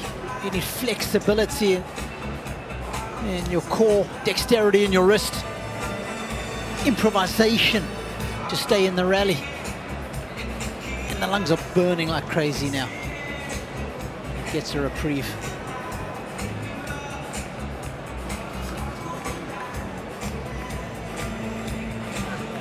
En reprise.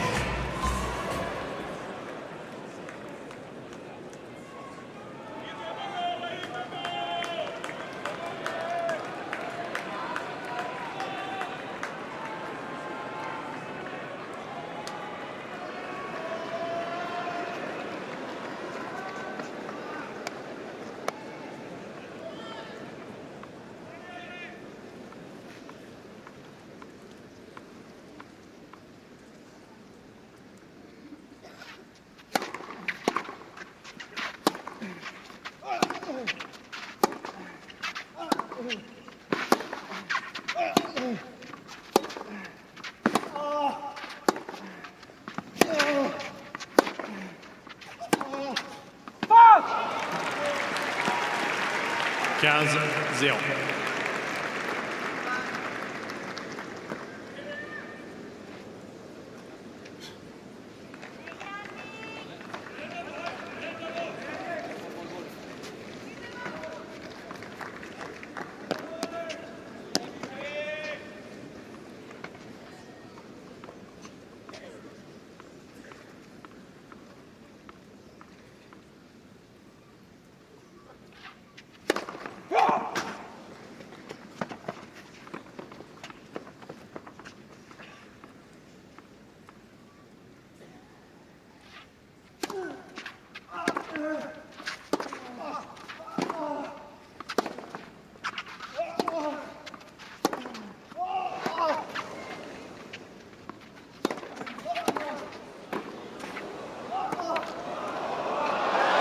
That is delightful.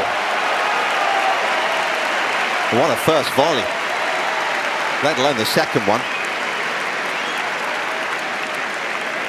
30-0. Well, once again, it's just testimony to this guy's skill set. He has got it all. Feathery feel.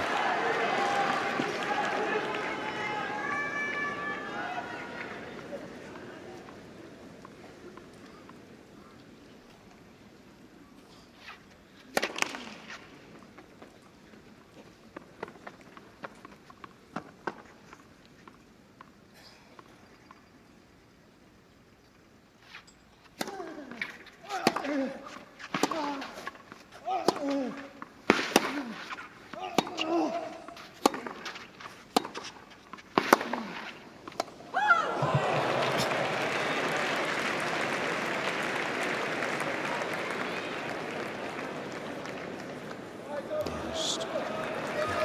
that one did miss.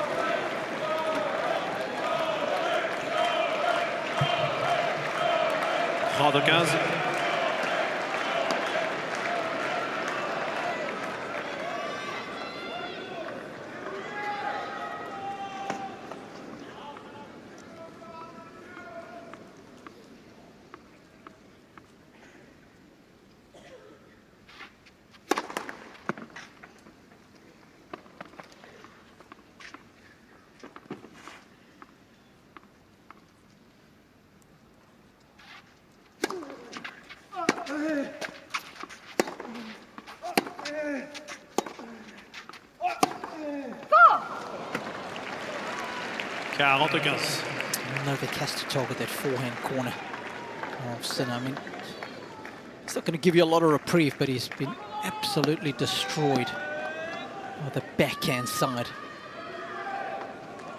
Nicolas Mahut. He retired here a few days ago. Professional tennis, what a wonderful career he had. I think he won all 4 majors and doubles, didn't he, did Nico?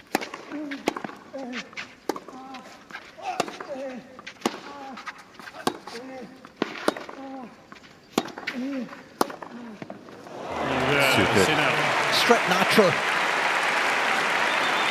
Yeah, just been told it was his last Roland-Garros, not officially called it quits yet. Sinnerman, 5 jeux à 3. He won all 4 with Pierre Hugues-Herbert, didn't he?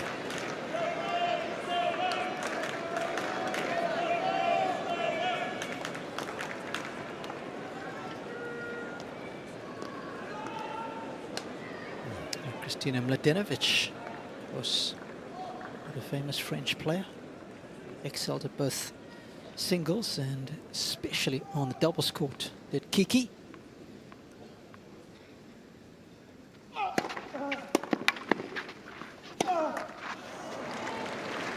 I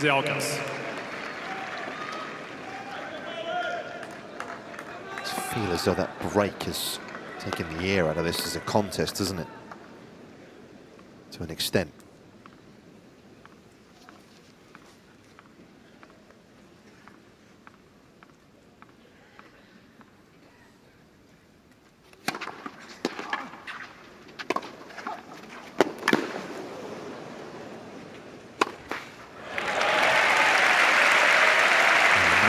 By this man's deep reserves of belief and desire that even he believes he can come back from 2 sets down tonight.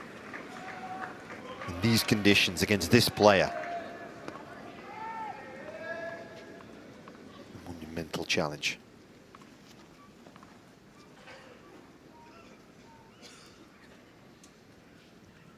Yeah, the breeze. It's again just picking up a little bit.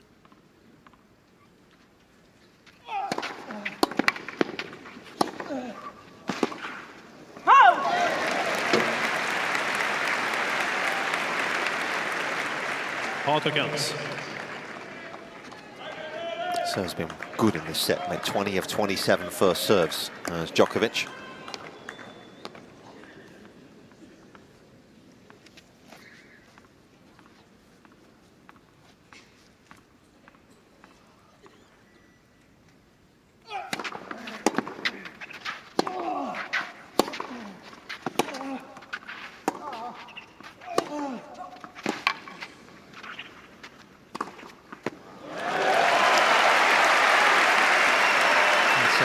Bruising angle on the forehand. We're speaking about the ability to create power and angle.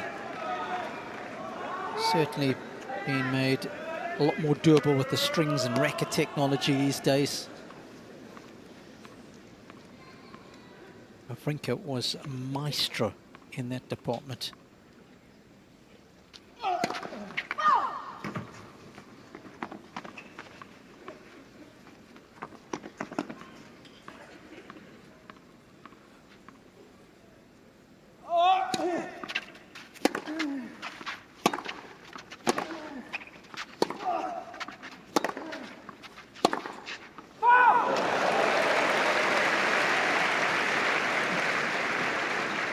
42-30.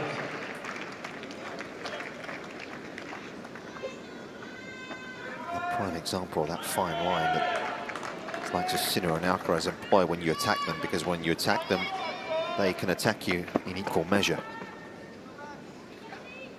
That's Wilander there. What a player he was. Won here when he was 17. The legend.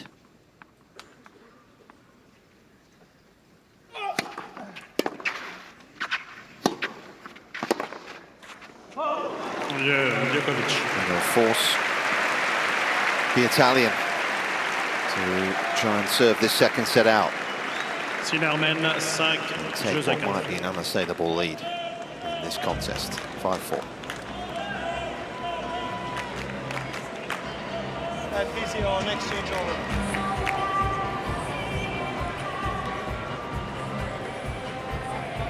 So a request from Djokovic for the next change of events. They'd like the physio, so that's either going to be at the end of the set or they'll be very much in this match still.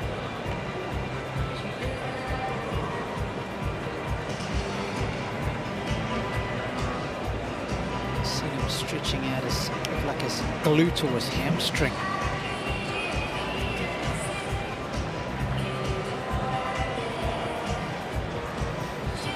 Reprise.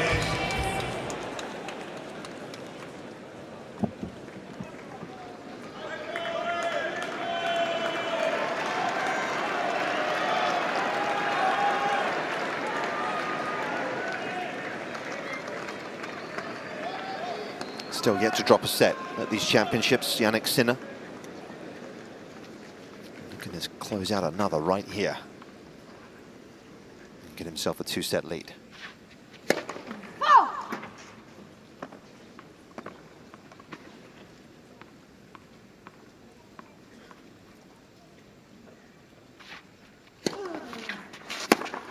Oh. 15-0.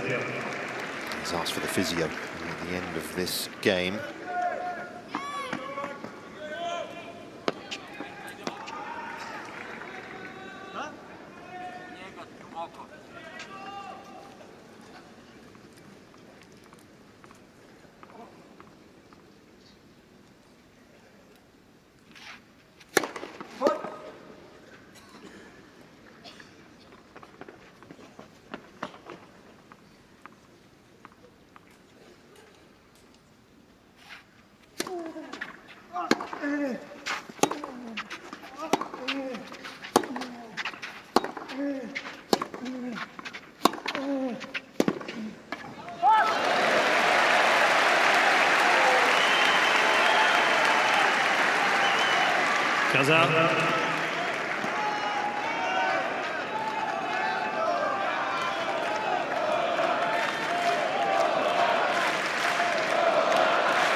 S'il vous plaît.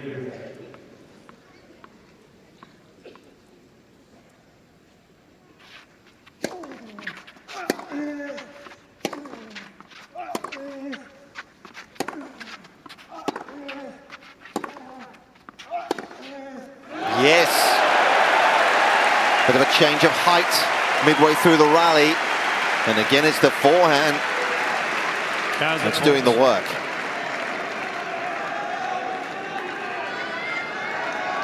Sumptuous that was.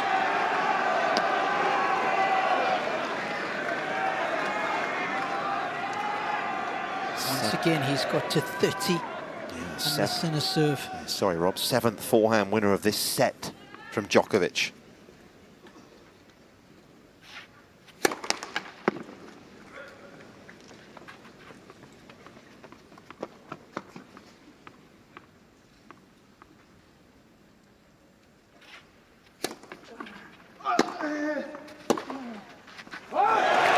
And he's finally got himself a break point. And the last time Djokovic had break points against Sinner, we've got to go all the way back to that 2023 Davis Cup match, where the break points on that occasion were also 3 match points for Novak. And we know on that occasion as well that Sinner wriggled out of that game, went on to win it.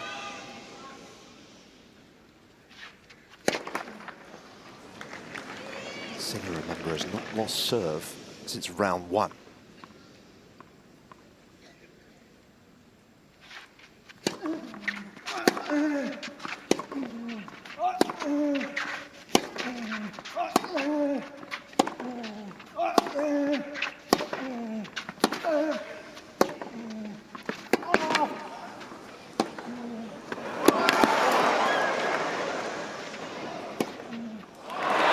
Stayed calm. Some impressive scrambling from the Serbian. 30-40.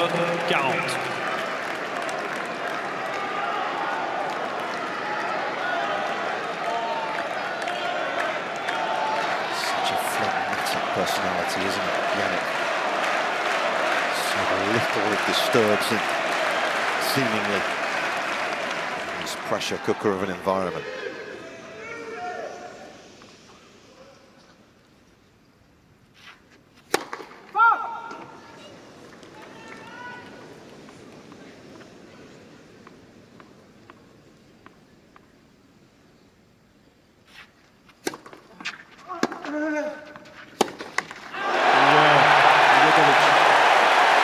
The Italian, though, does find himself broken for the first time since the opening round. And that breaks a long run of holds, Rob, which is numbered at what? At 45 against Djokovic in particular, Nick. And again, you've got to go back to that match they played in Davis Cup. Italian of the second set, Novak broke him to win the second. Les joueurs sont prêts, merci. 45 it is.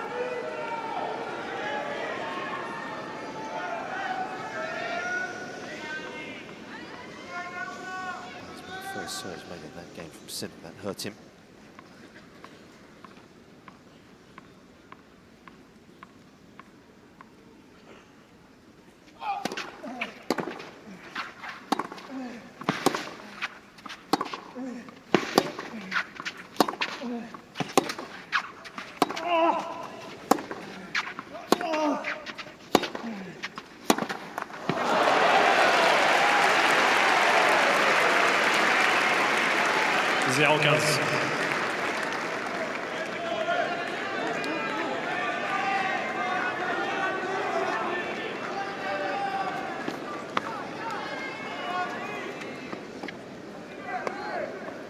Wasn't the baseline points won because Djokovic was well behind in the opening set. He actually has won more from the back in this set, though, than his opponent has, 24-19.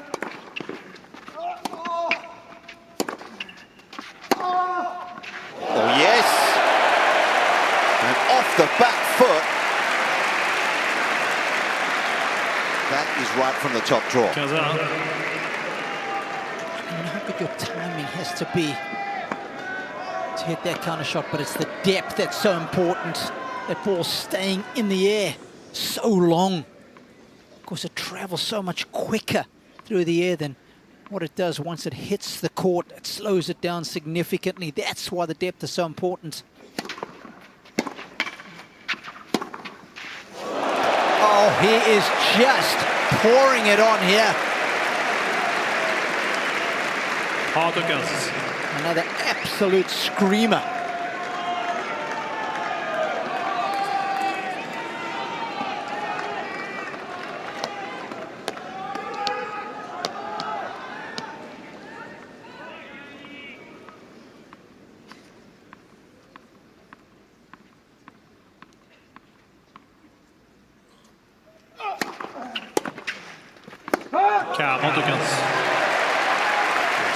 Serve in particular in this match has just been incredible.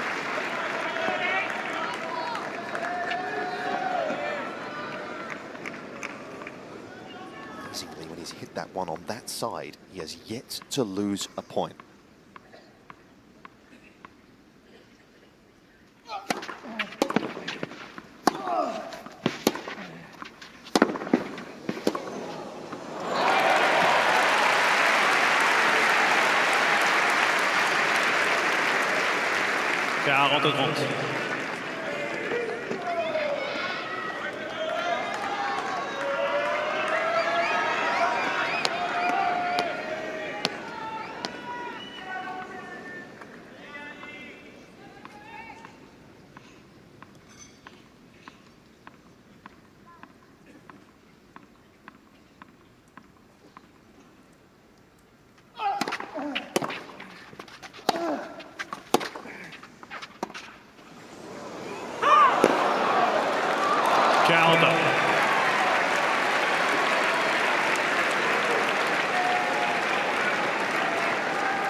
Gotta give credits to Sinner, haven't you, for making the return.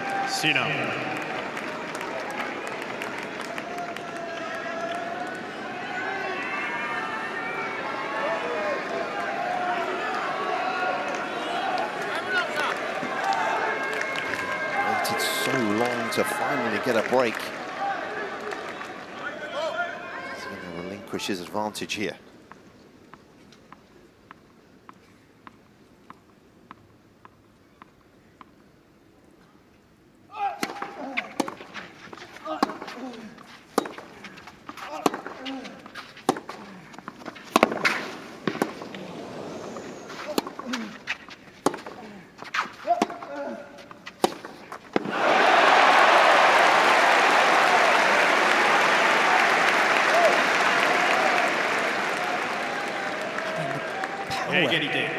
These guys are able to produce at the end of their range. It's just staggering.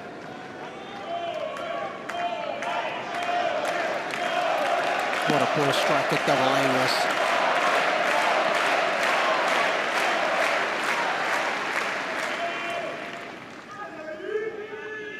S'il vous plaît.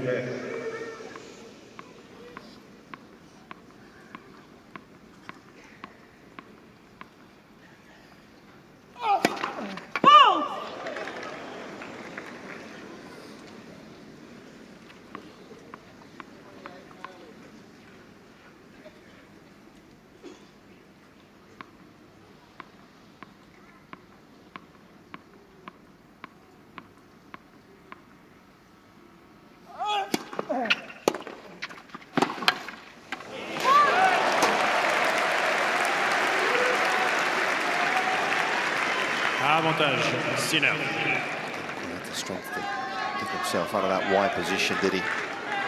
Sinner again right on top of the second delivery.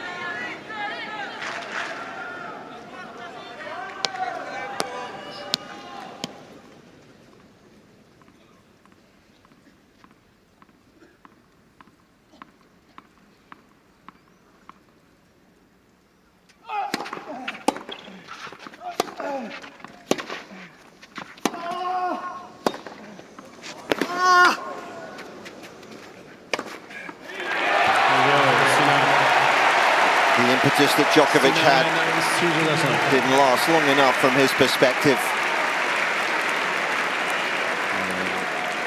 No panic whatsoever in the mind of the world's best. We'll get a second go at serving out the set.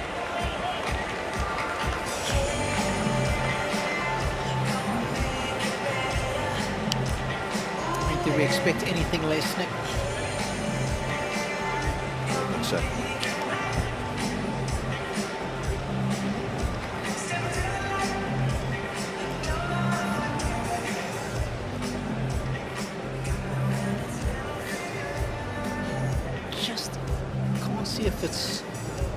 top of his quad off. It's in the hip flexor area.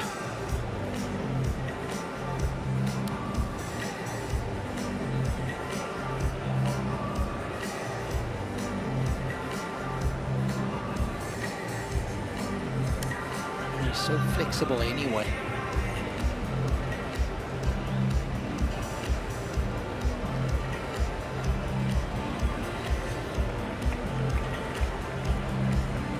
Reprise.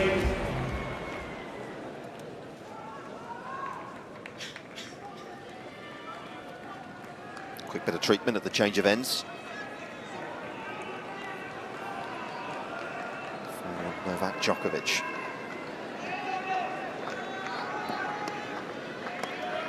Rescued his chances of keeping this set alive 10 minutes or so ago. And getting a break, he needs to repeat the trick here.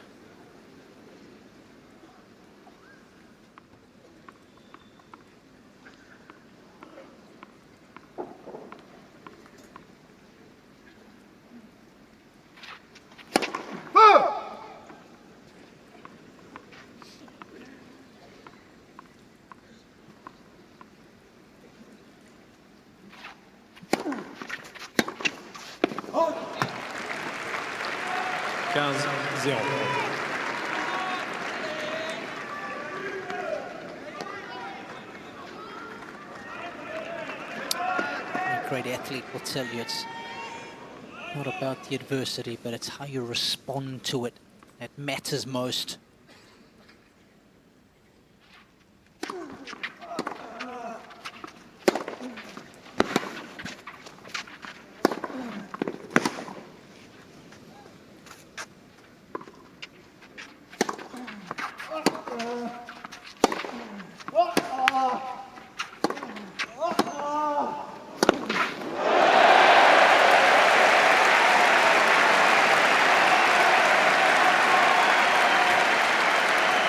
He is feeling it. 15. He's still hanging on in here.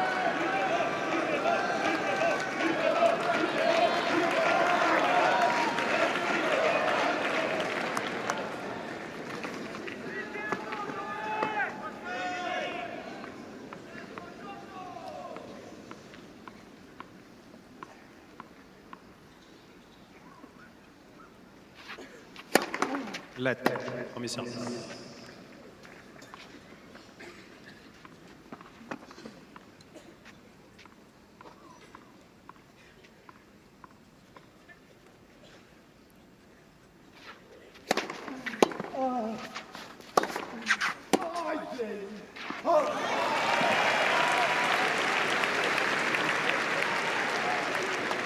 Factor in the speed of the ball, you then factor in the depth, and then you've got to factor in the chance of a bad bounce because it's so deep.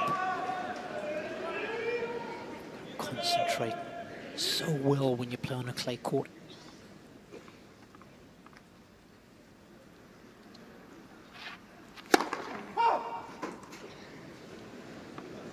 The surface, the ultimate test.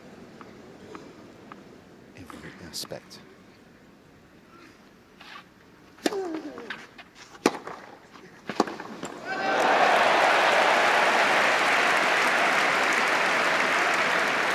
Hunting for the forehand there, and did a mighty fine job of it.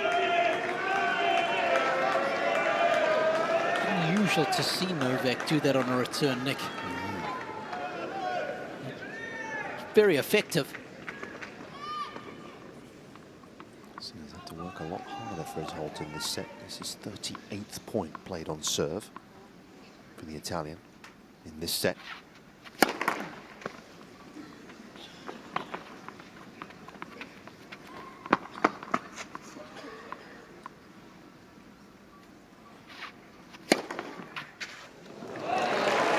Might be the penultimate one. 40-30. Only had to play 23 points on serve in set number 1.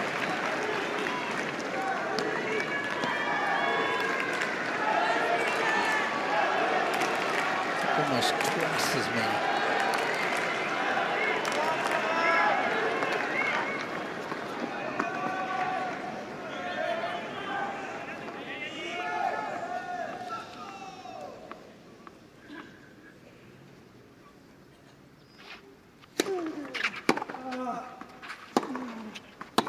40 ans.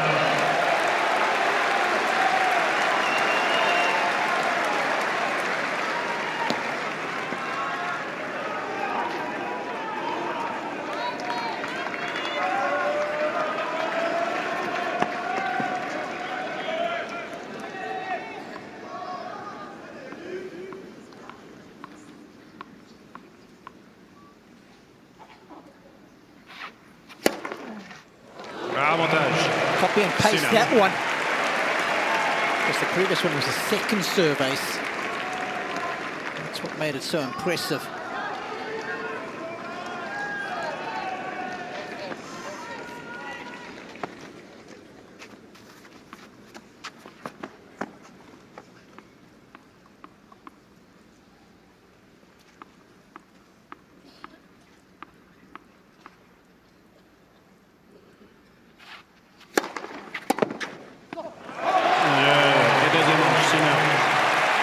The world number one opens up a two-set lead on Philippe Chatrier. Sinner mène 2 manches à It 0. might be a bridge too far for Novak Djokovic here. The Italian firmly tracking a place in Sunday's final.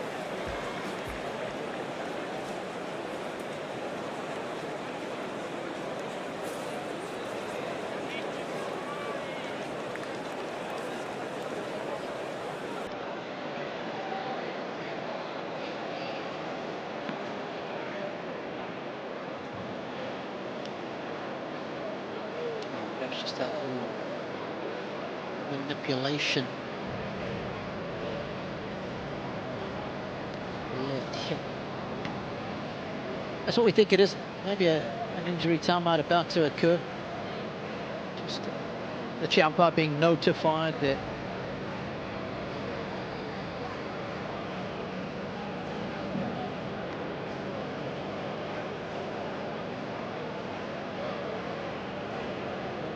Novak Djokovic bénéficie d'une interruption de jeu pour traitement médical. when McEwen, the tournament supervisor there, just keeping an eye on things.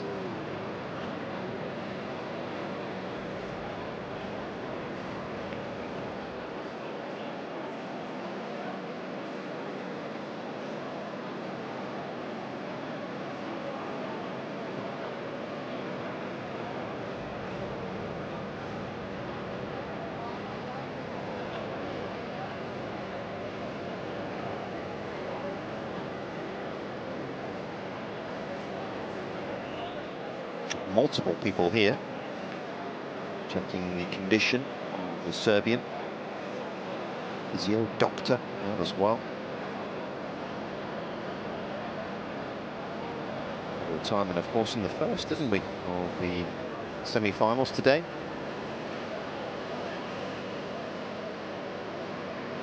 And who went with us a little earlier was Lorenzo Musetti, who eventually had to pull the ripcord. Carlos Alcaraz, the winner of this one.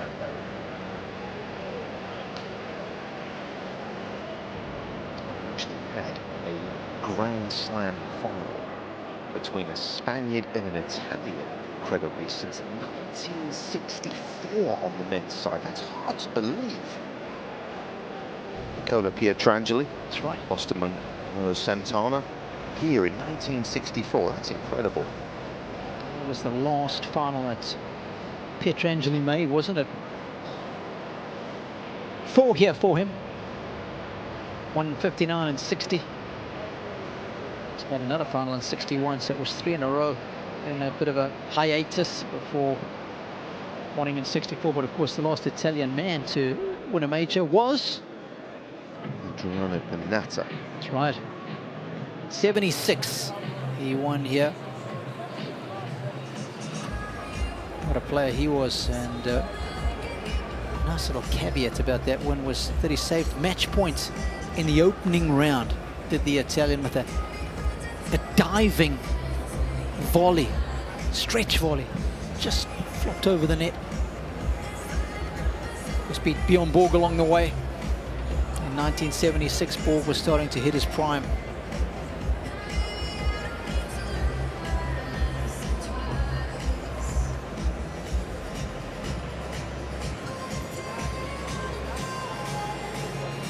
course, the only player that Borg lost to at the French Open was Adriano Panatta. Won 6 titles here to the Swede. And it was Panatta who handed him his only 2 losses.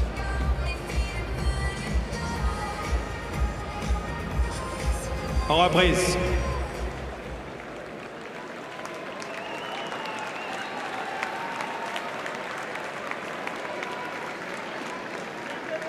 So treatment has concluded. Troisième manche.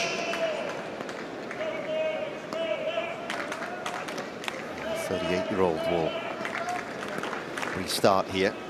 Au service, Djokovic. Needing something of a miracle.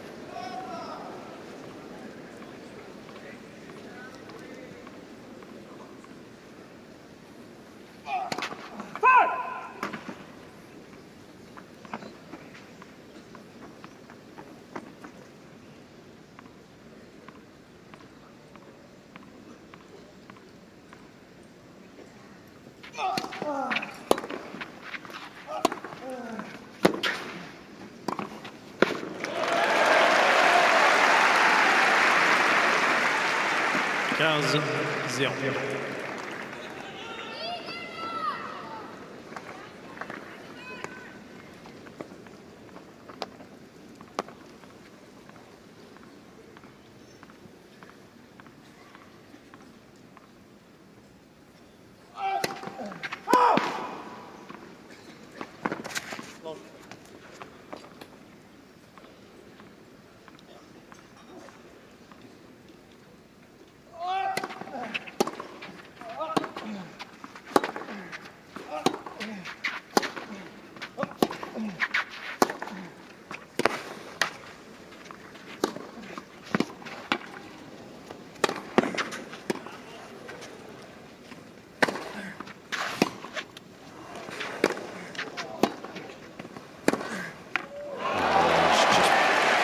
Pouring it on.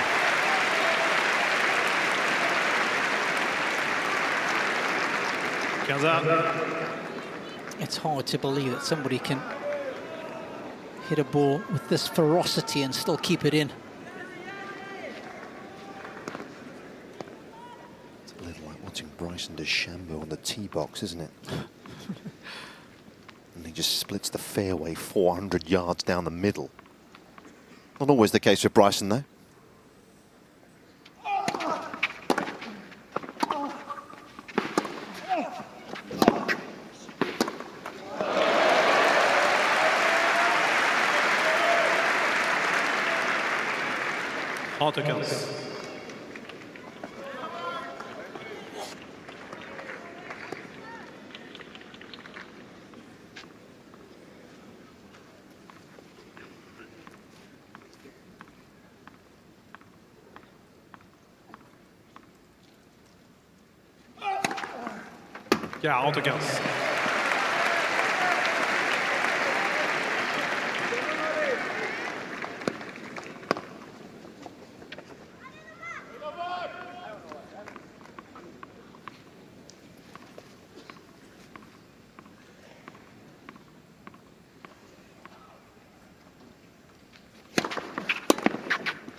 Bring that one down in time. Sinner.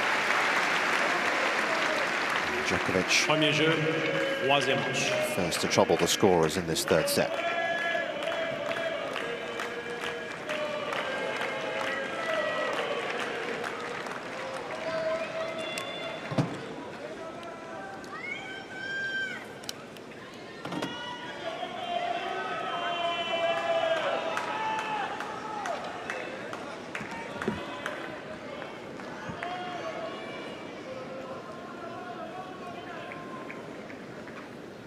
return quality from Sinner has been outstanding in that second set.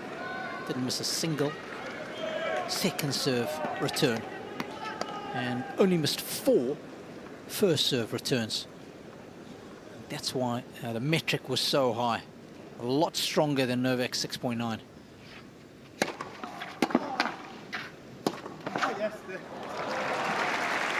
Of course, Novak's low number, 15-0. finding it so difficult to make any inroads on the center serve. Just that one break.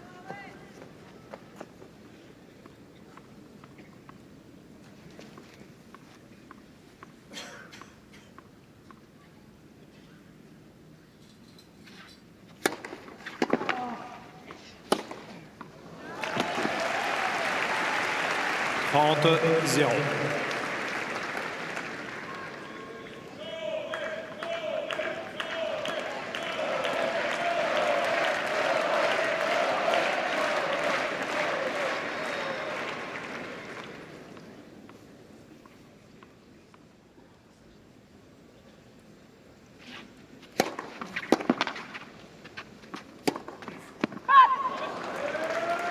Very well to somehow manufacture that back on the baseline.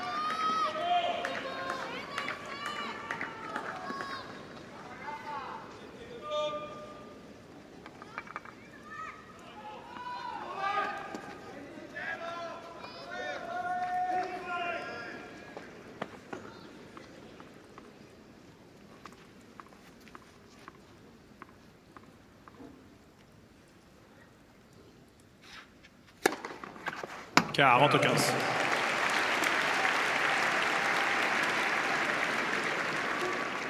an error in accuracy.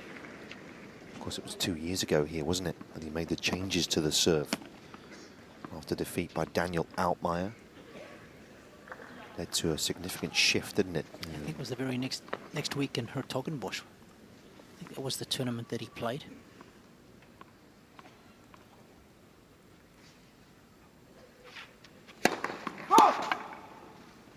It was overhauled in terms of the way it was constructed.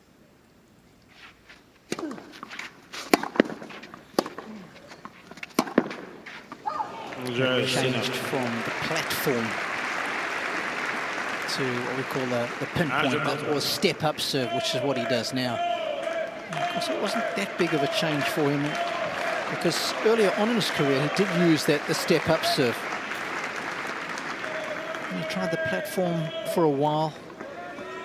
Then under the guidance of Darren Cahill and Simone, they decided just to go back to the pinpoint, lower the ball toss. Allez-vous rapidement, s'il vous plaît. And that serve has been even better since. Yeah, and the numbers bear that out. You look at his percentage of holds through the years. So that year, he had 83% of holds in 2022. A year later, he was at 87. He ended last year at 91. In the space of 2 seasons, he's held almost 10% more. And this year, of course, he's played limited amount of tennis. And he's still in the high 80s.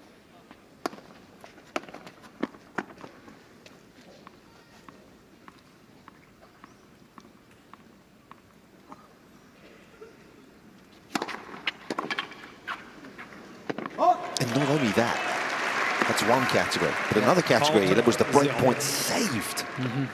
He led the tour in each of the last 2 years in breakpoint saved. So under pressure, the serve has held up even more sturdy fashion. And then you see a number like the fact that he's only served 2 double faults the entire tournament, right? So everything has improved. And of course, it's not only about the serve, you know, having to defend second serves because his ground strokes are so good. That helps, obviously, the serving numbers, but his ability to produce good first serves when breakpoint down is uncanny. Yeah, we've seen it here throughout the fortnight again, haven't we? Yep.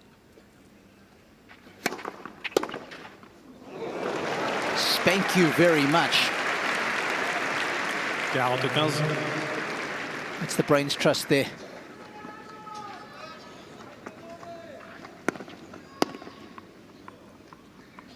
Simona is the one that Darren defaults to more often than not on technical stuff.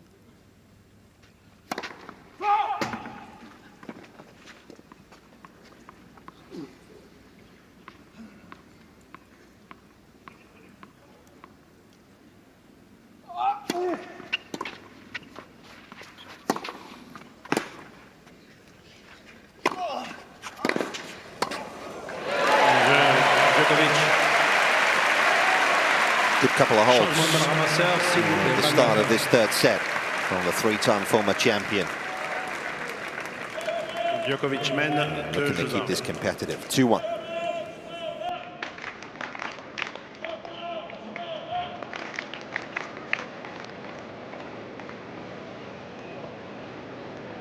Like I said, the serve.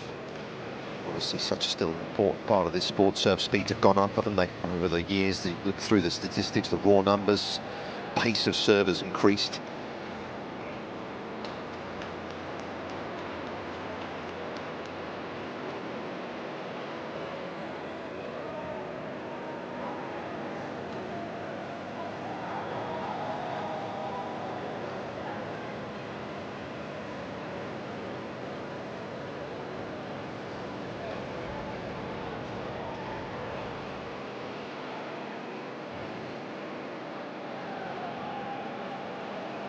reprise.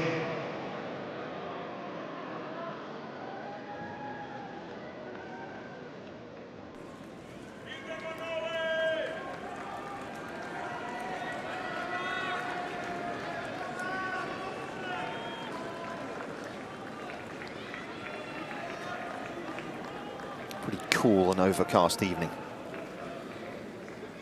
here in Paris.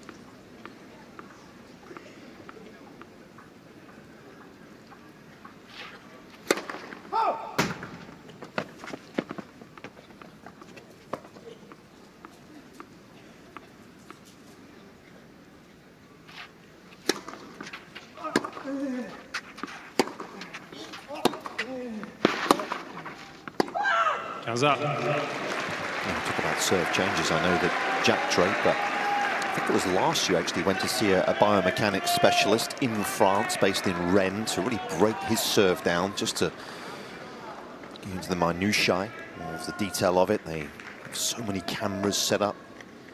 They found that the weight on, I can't remember exact details, but the weight transference was not as it needed to be, and they made the changes as a result of that.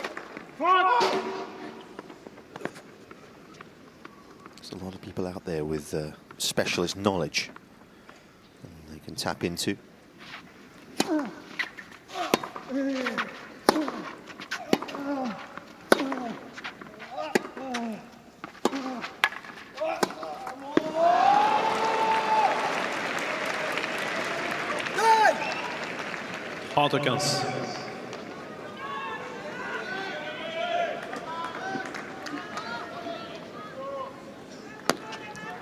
And especially so on the serve, Nick, because it's the one shot you have complete control of, right? The ball, everything, the ball toss.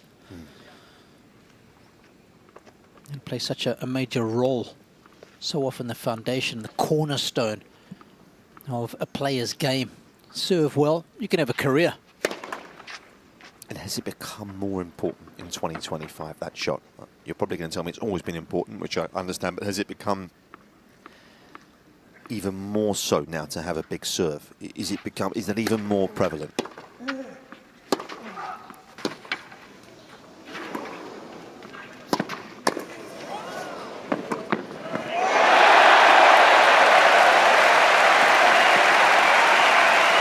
Well, that's a Belgrade beauty, I should say. He knows a good shot. How's the defense here? It's both the forehand and the backhand.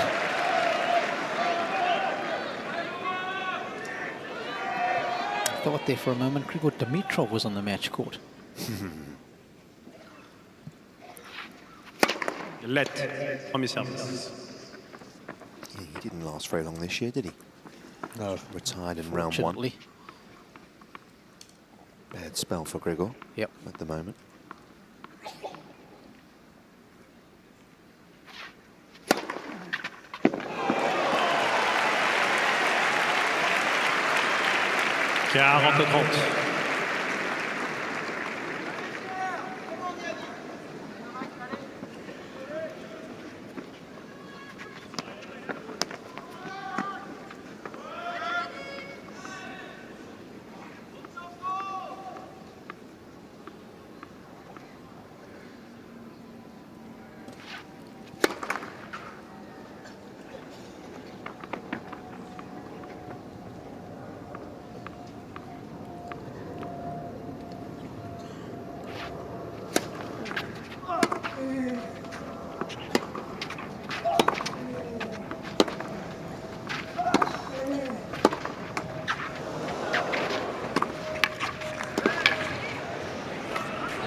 Losing a bit of balance and losing control of the rally. 40.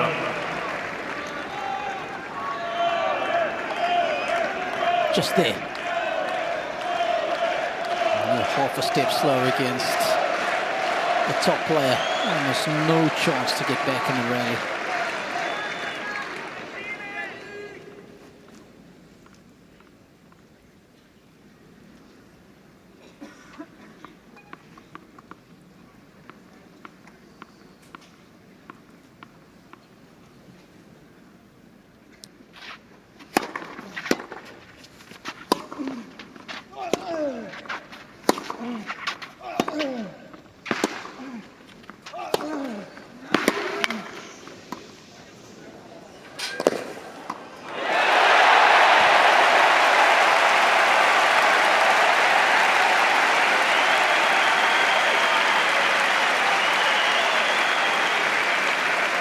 Tennis IQ still so very good. Djokovic.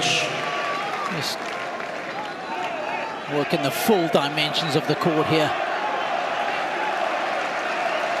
Maybe feeling a little looser as well out there, a little more relaxed.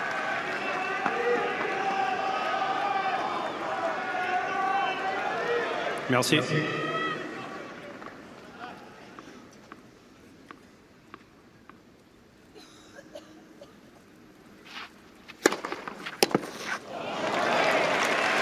Égalité.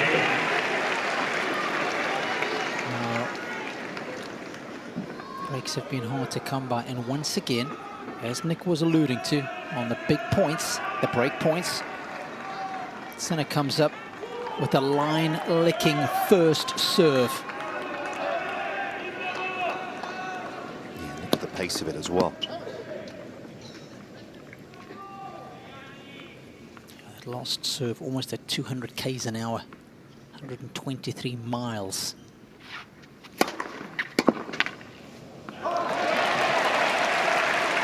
Yeah, I saw a lovely stat the other day in terms of serve speeds.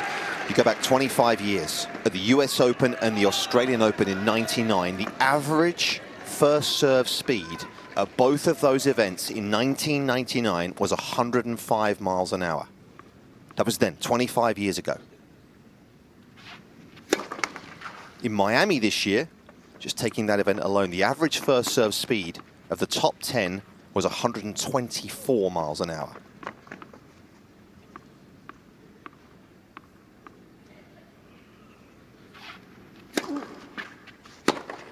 And that's before we even get to the second serve, which was over 100 miles an hour in Miami this year. It's a small sample size, and we're looking at that event, but undoubtedly serve speed has gone up. Yeah, 99's a good year to pick as well, Nick, because that's when Andre Agassi won here. Double A was in the house a little earlier. And had a reunion with the man that he played in the finals on one of the American broadcasters' sets. Andre Medvedev, of course, who led him 2 sets to love right in that final. Fault.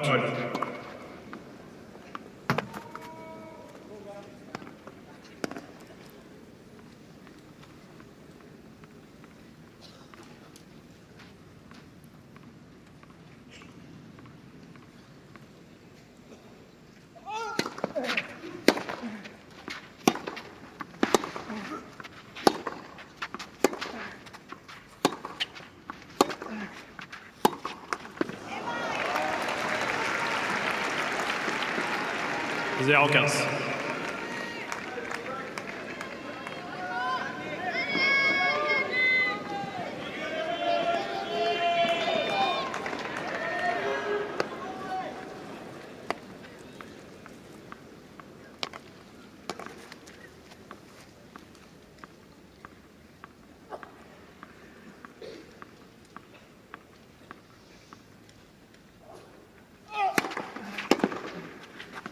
I mean, I guess what's interesting, Rob, going back to that point, is that if in 25 years it's gone up that much, where's the end game for that? In 20 years' time, are people going to be serving 160 miles an hour in this sport? I mean, if so, it change the complexion of the sport, isn't it? If we continue to move in that direction.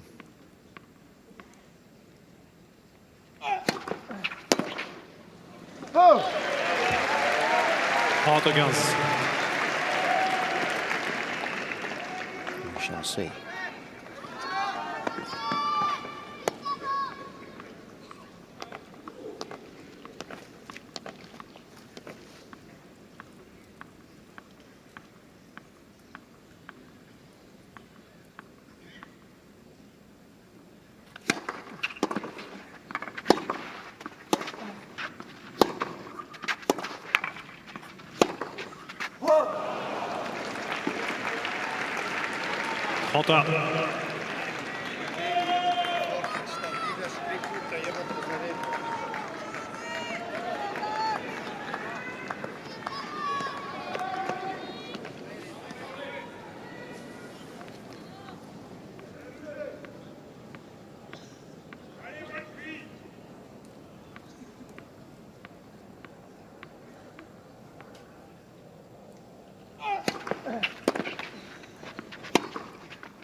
The break here might see the last rights issued if he's not careful.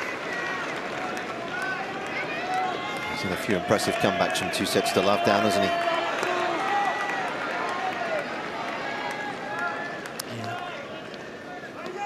Yeah. 8 in his career for Djokovic.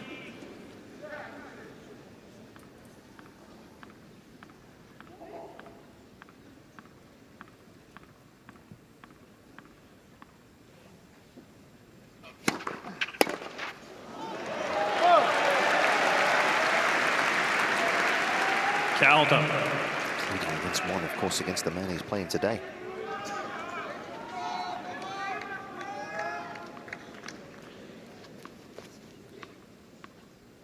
That was at SW19.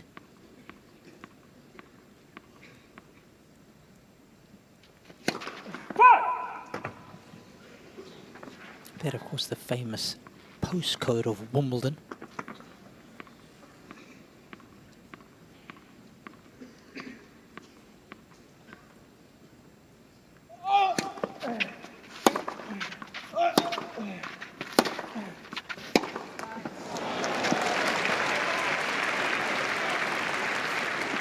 Avantage, Sinner.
Égalité.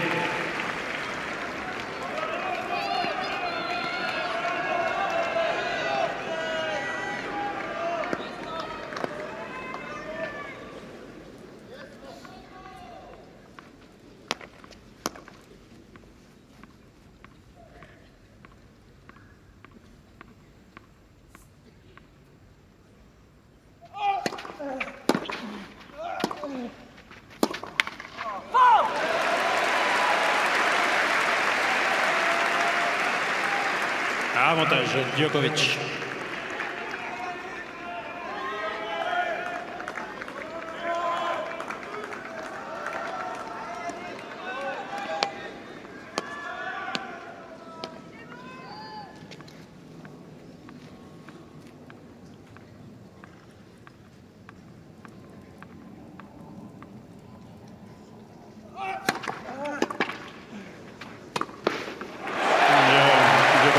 Exceptional from the Serbian.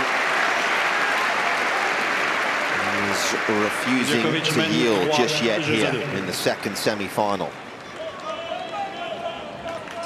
3-2 he leads.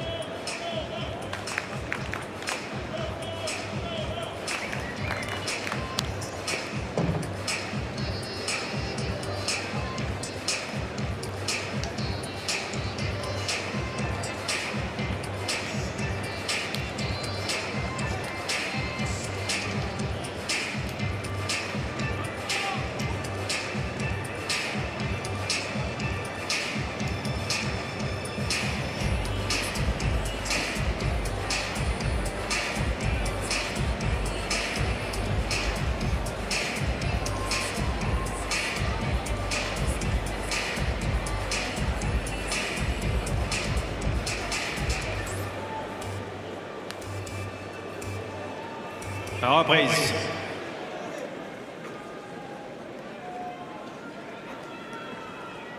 There's New England Patriots owner Robert Kraft.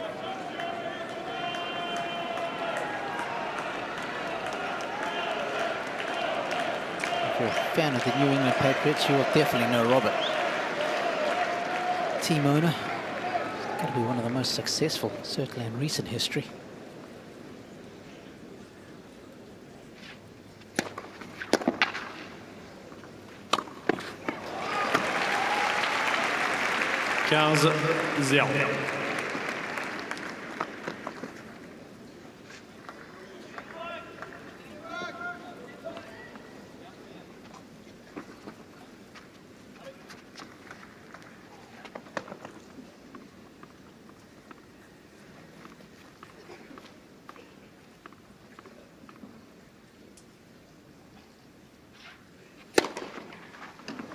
Zéro.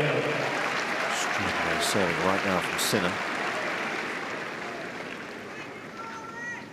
Hitting the line again.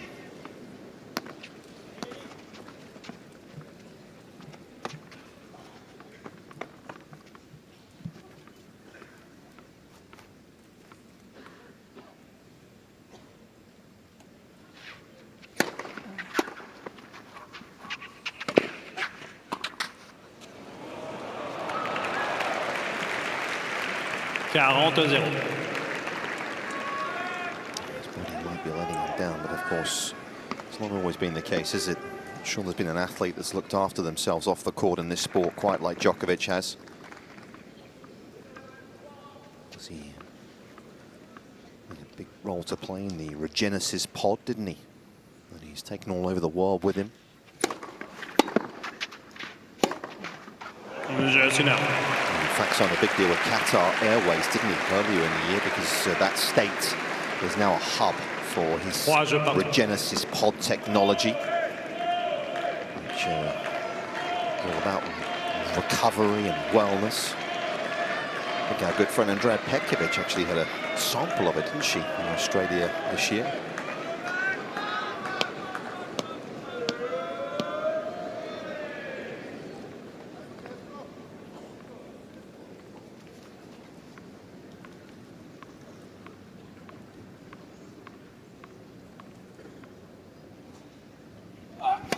Let, premier service.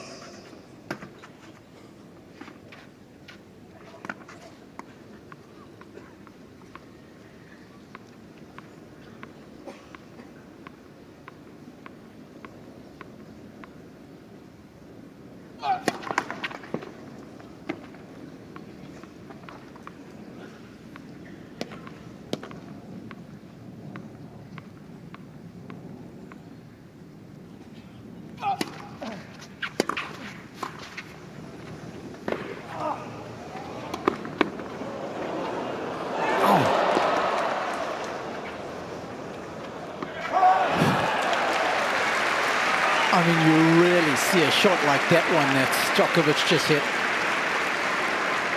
15-0. I mean, the best way I can describe this is a smash lob. A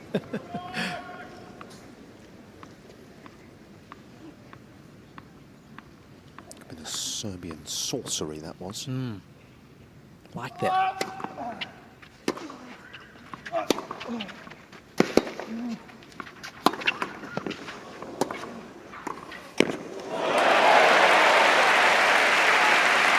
How's that for some stickability on a forehand volley? 30-0.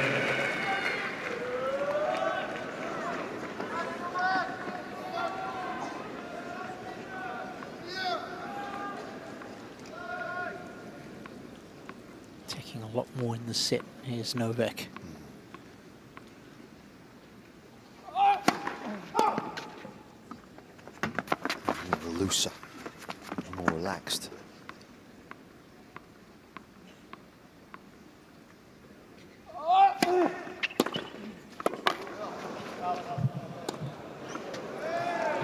He's called his own lines there. And rightly so.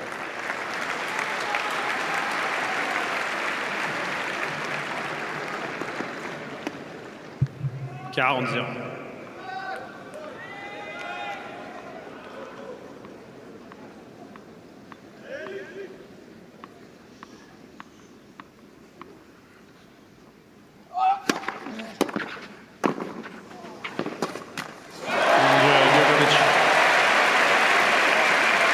Serving volley, trying to find a way to keep these points a little bit shorter.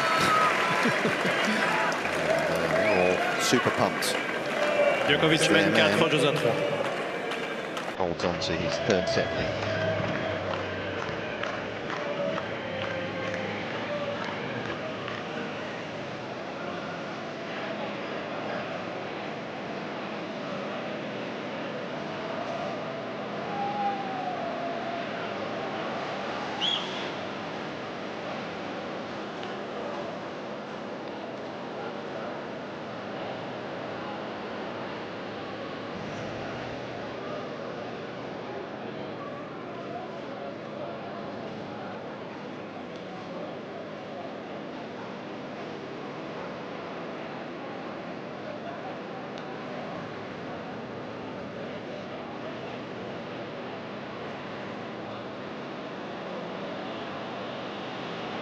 Reprise.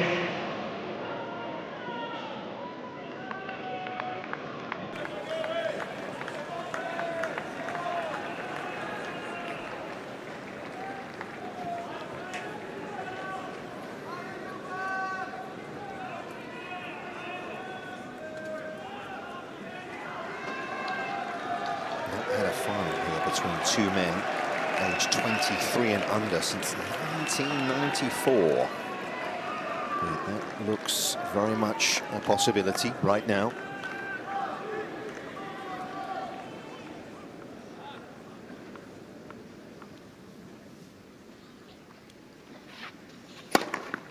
Be impressed if you can tell me who was in that final, Rob. Two Spaniards. Yeah, I think I know them. Oh, I knew you would. I think one of them's involved in the finals indirectly.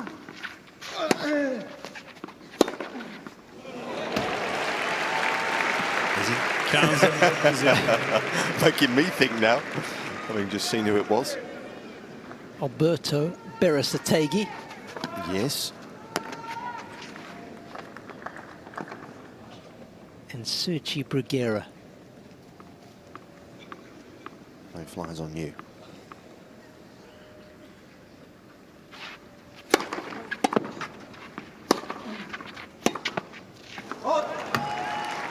You let me off the hook there. So I thought for a second it was Ferreira. I was going to say. Then I remembered for Kirk. Yeah. Had lost to Ferreira in the final, not Berasategui.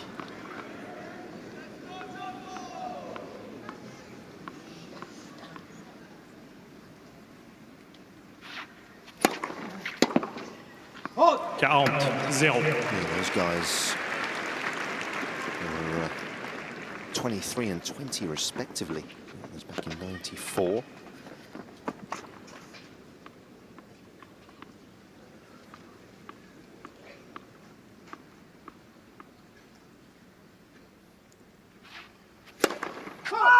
It would also be the first, of course, major final between Sinner and Alcaraz, wouldn't it? Something we've been waiting for a while.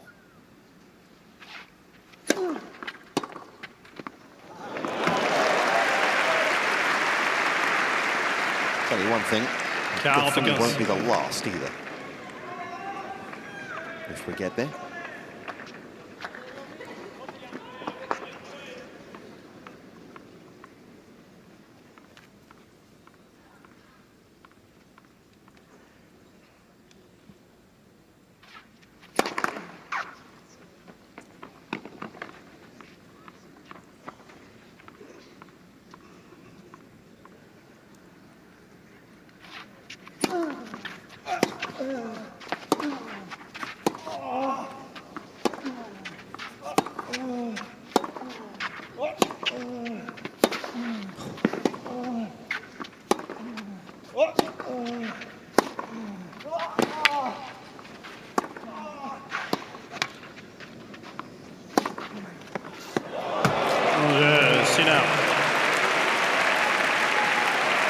Drenched in quality at the moment is Jannik. 4 jeux partout. Do you think he's had enough tennis, Sinner, to go 4.5 hours if required with Alcaraz on Sunday? Do you think he's had enough time on court over the last 3 weeks, given the fact he didn't play for 3 months? Is that going to be any sort of question mark for you on Sunday? No. The question mark is that he's never won a match when he's played longer than 4 hours, Nick. That would be of greater concern to me.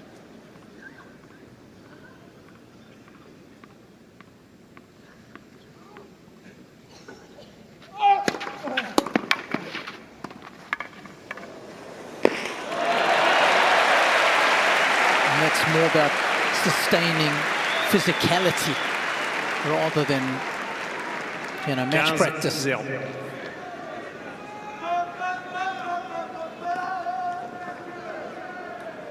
I think the longest match that Sinner has won is 3 hours and 48 minutes.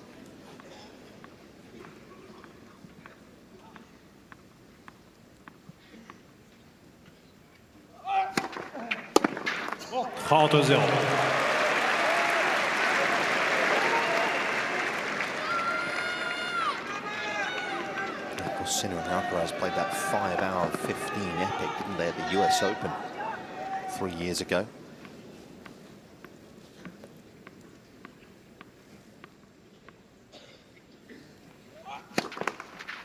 Sinner had a match point that day. Ended up finishing, I think, around 3 a.m., maybe even later.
Djokovic has done awfully well to stay with Sinner in this third set.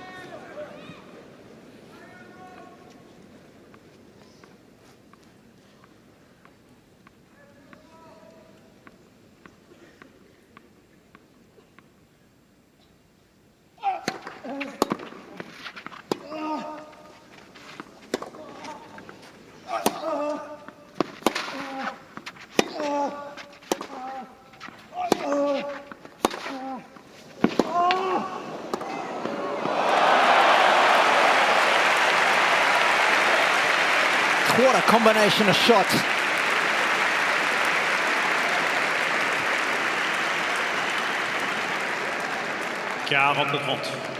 How's this for spreading the court? Hard, early, accurate. Phrase that is so synonymous with Djokovic. It's becoming more and more common with Jannik.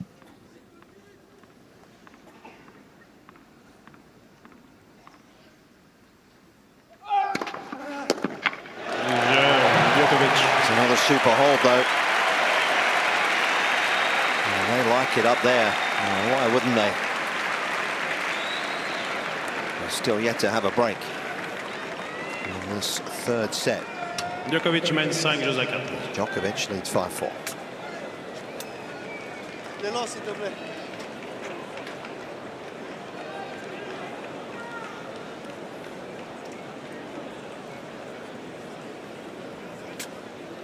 I think it's fair to say this guy's got Rain Man tennis intelligence.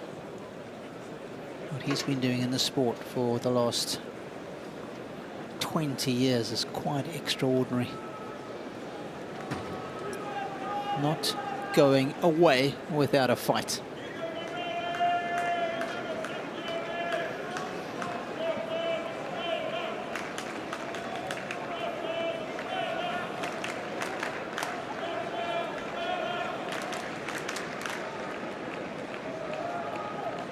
Reprise.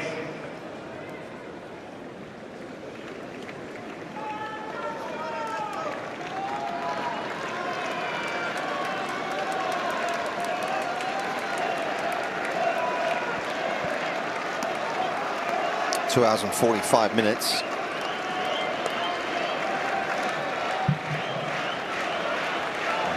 Merci, les joueurs sont prêts, merci.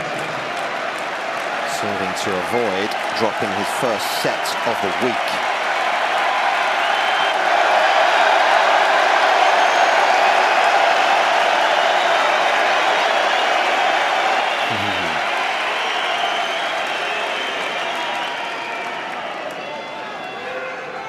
S'il vous plaît. They want more.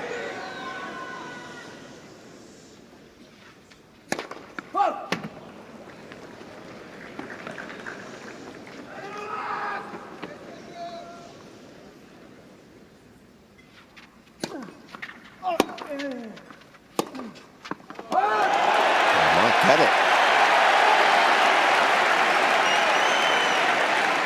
0-15. Real miss off the backhand wing.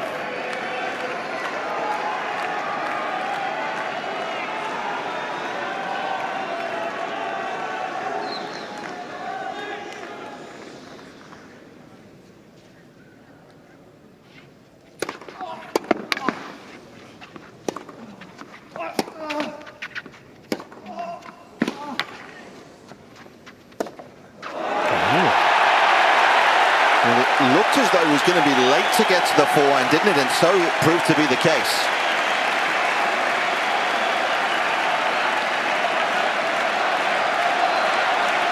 Didn't quite have the time to run around that one.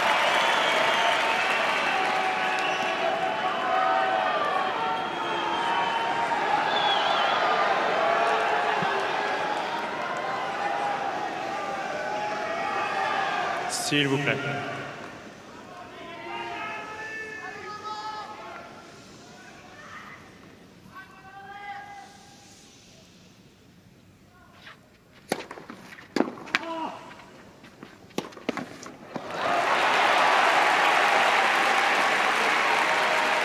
Of course, it's not something that Sinner will be thinking about now, but if he can get this match done in straight sets,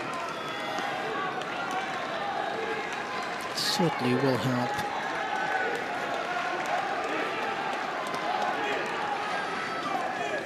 I want to expend as little energy as possible to get to the final.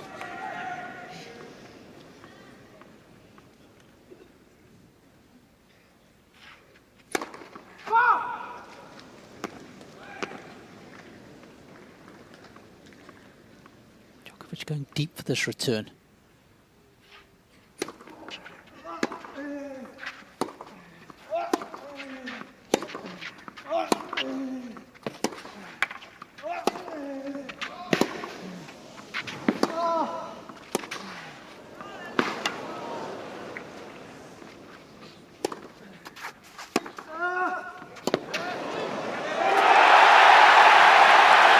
remarkable.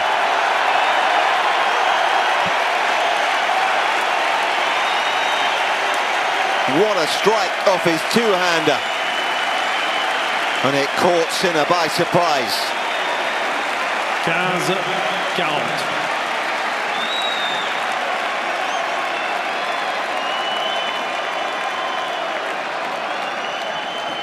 Well, well, well.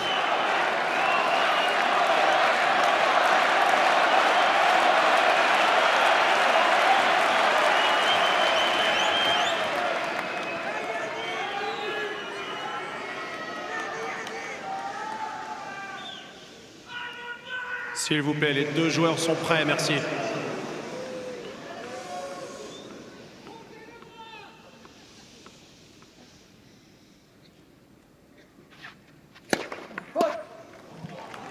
S'il vous plaît.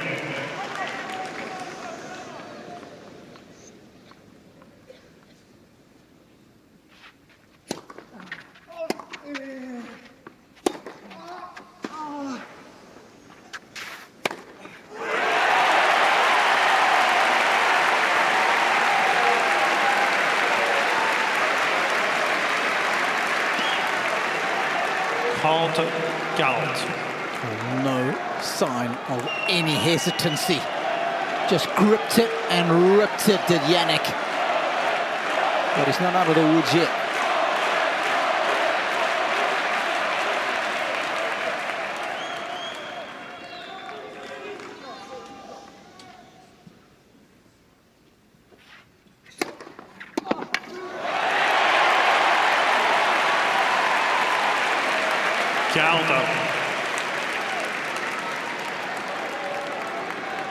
It's just such a feature of his game, how often he finds the first serve on the break point, Rob, isn't it? Coming into this final, he found it on 11 of 16 break points. He had found the first serve.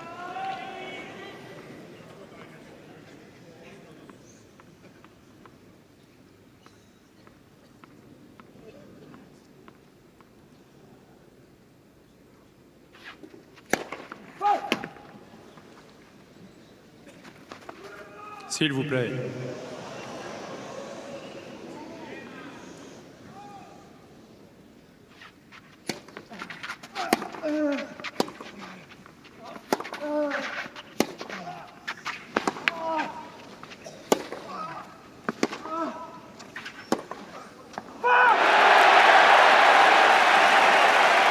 Kept himself above water in the rally somehow again. Avantage, Djokovic.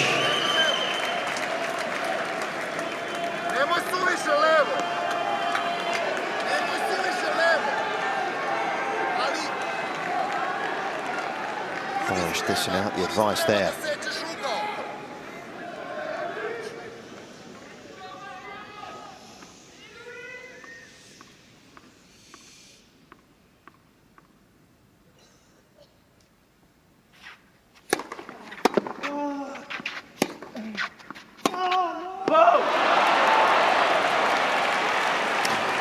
Couldn't resist. Could not resist. Égalité. Had to though, didn't he, Rob, or not? I don't think so. Of course, like Novak a couple of years ago, he probably would have been a bit more patient. Backed himself physically to stay in the rally.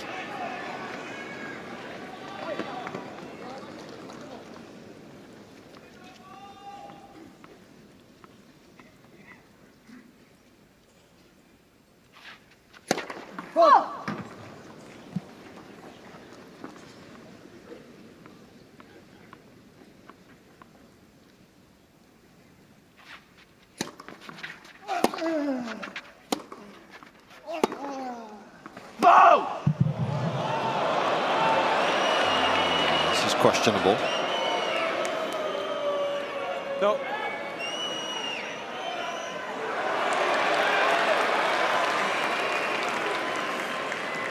You see on the side, there's no space there. What are you talking Novak, about? can I talk? Can I talk?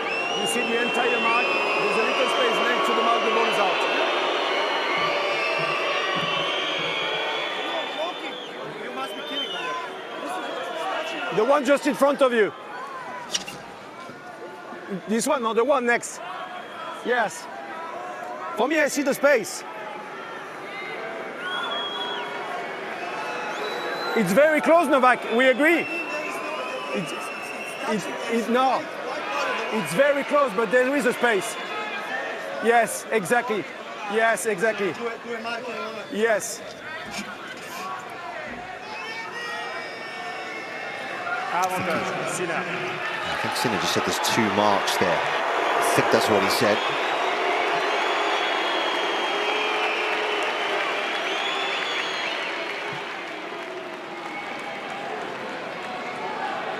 Trust between the two. Enough to send Djokovic back. And Hawkeye concurs with Damien Dumoussois. I think it's a good read on the ball market's inspection.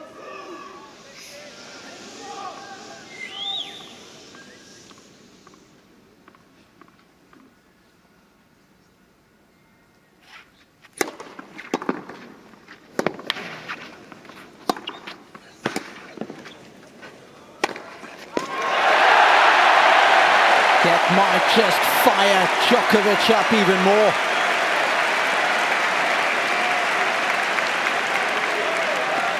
Égalité.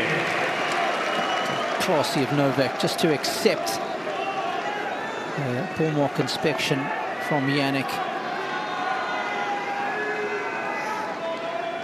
And the 4th point in the set is won against the Sinner first serve as well.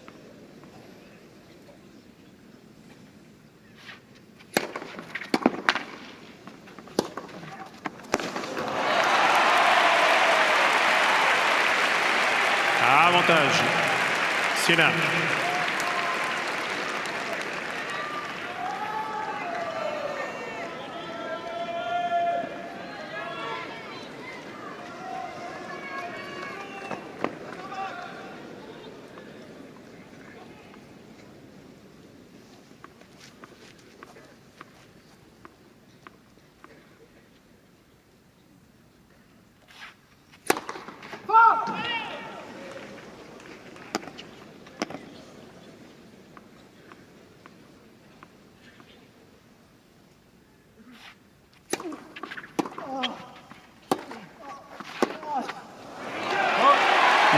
Sinner.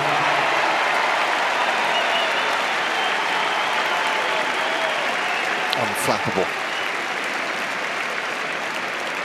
5 jeux partout. Really, do you see this guy crack? And the pressure is on.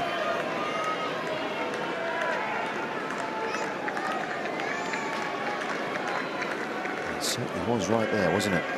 Asseyez-vous très rapidement, s'il vous plaît. Merci.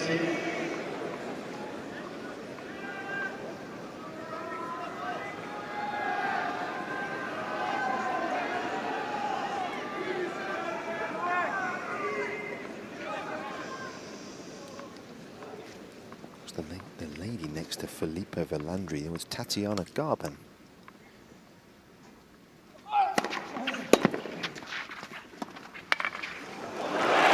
From the play. Yep. 15-0. Also very much involved with the Italian Federation. Yeah. Old Faithful's back there for Novak. A drop shot down the line. It's been on the back burner for a while.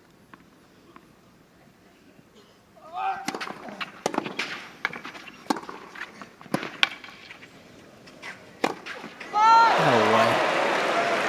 15-1.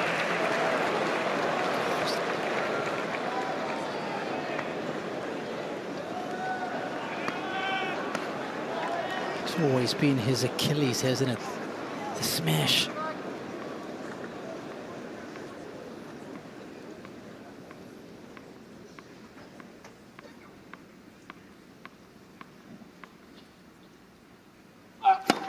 Let. Premier service.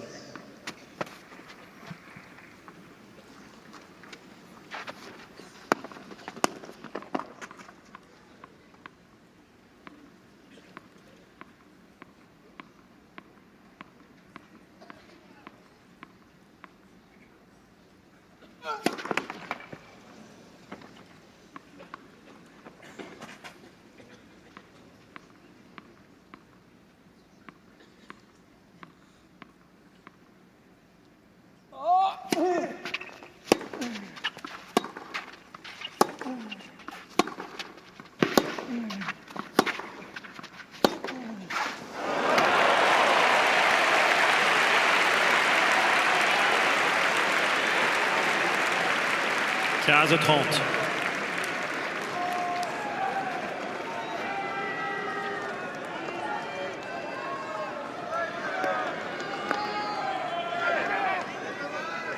The fact that he saved those match points, just set points, excuse me, just free Sinner up here a little bit.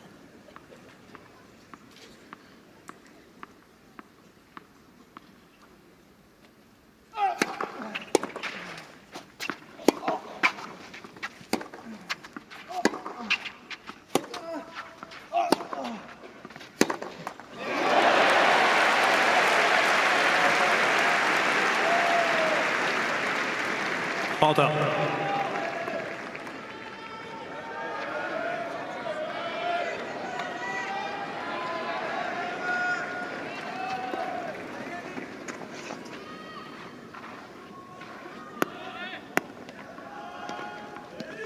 This match just ticked over the 3-hour mark.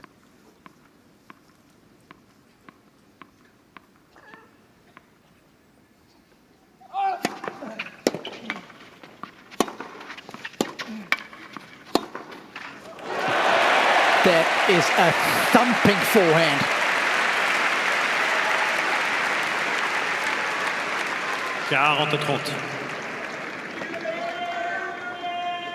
Just tattoos it. Again, early, accurate. No chance to defend against that kind of shot making.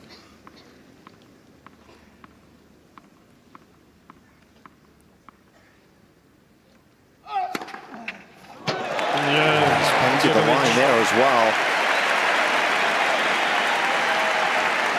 And he's guaranteed himself a breaker here, minimum. Sir, he served last game, not 30. Clearly out. You don't see that one, you said that, I mean... Djokovic mène 6-5.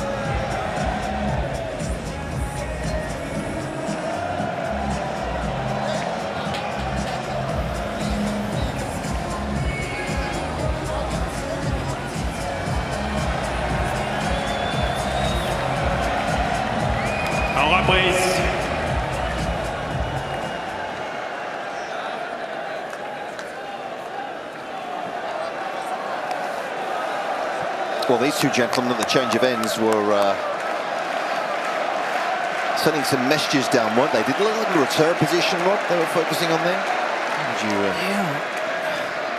Djokovic was looking for answers, wasn't he? Yeah, he was holding one finger up then to, it was almost like first, second serve.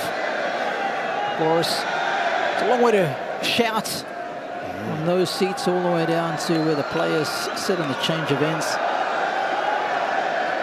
Yeah, it really was. Because you're fighting the crowd noise as well. So he had to save a couple of set points in his previous service game, did Sinner.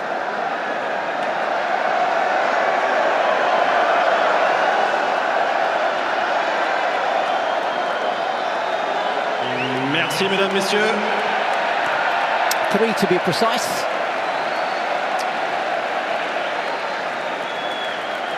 Les joueurs sont prêts et vous attendent, merci.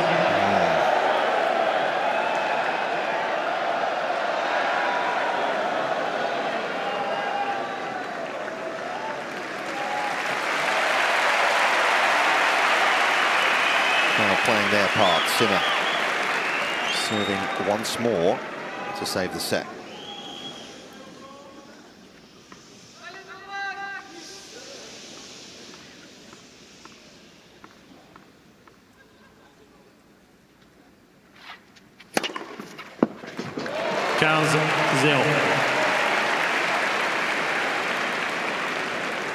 Just getting a lot cooler as well now in the evening out here. Conditions will slow down. Zverev was bemoaning that fact in his loss, saying it was so heavy as the match progressed a couple of nights ago. Couldn't hit through Djokovic, he said.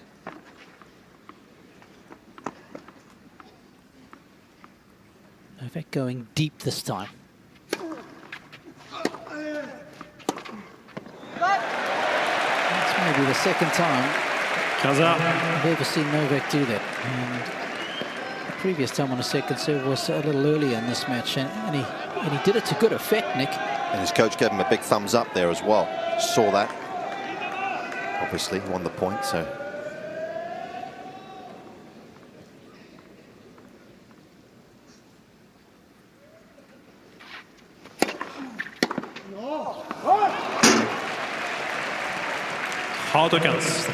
Quick one off the top of my head. I don't think he's lost more than 5 games in a set to this point as Sinner. And he lost 5 points in his set at some point earlier in the week. Yeah.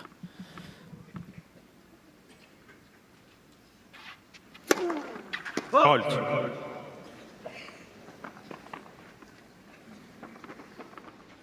Actually, there have been a couple of 7-5 sets. No one's got to 6 against him, though.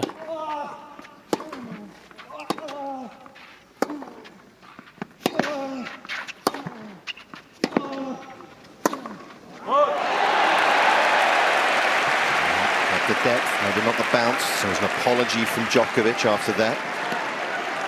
What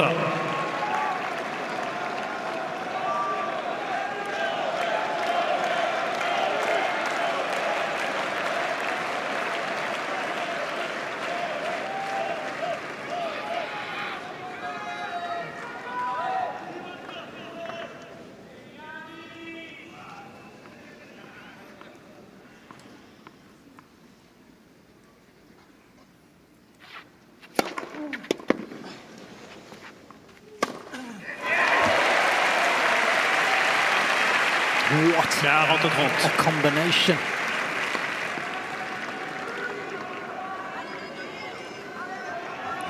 That duo this evening has been in the Lennon-McCartney League.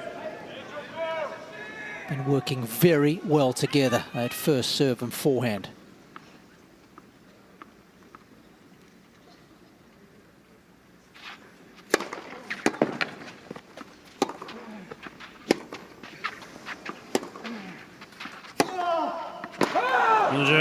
Sinner. He's just overdone it. A whisker.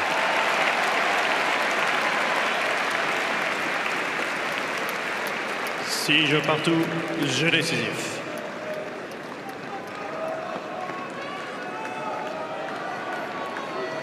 The length of this set, 66 minutes. All the sixes here, isn't it? And it'll be a tie break to settle it.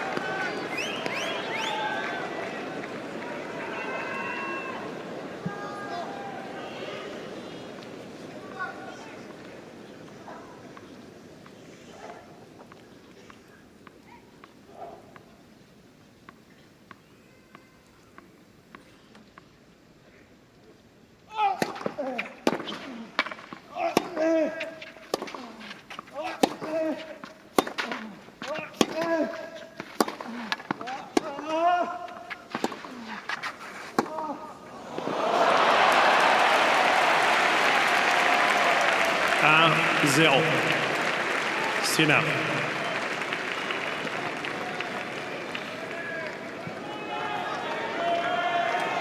It's the tempo of the rally that's just so breathtaking there, isn't it?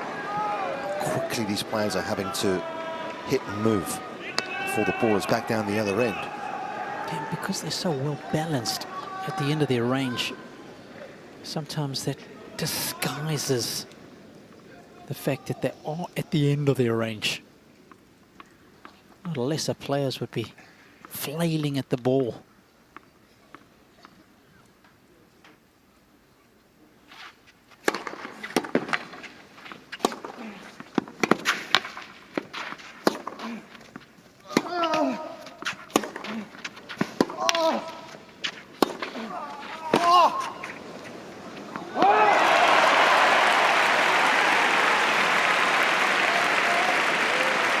2-0. Sinner.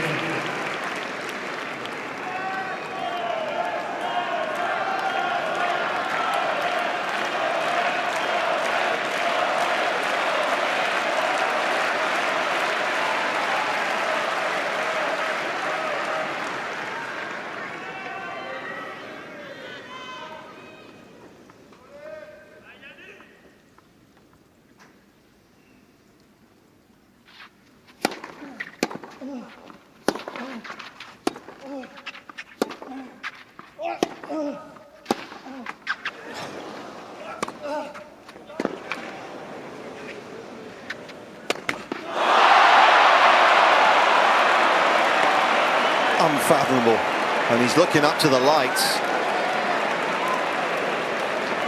Was he blinded? 3-0. But if he was, Sinner. why wouldn't you just let this bounce, Nick? And then just step into it. That is a tough smash. Looking up into the night sky, the lights. Initially, as you follow and track the ball, let it bounce. That could prove costly. That was his 50th unforced.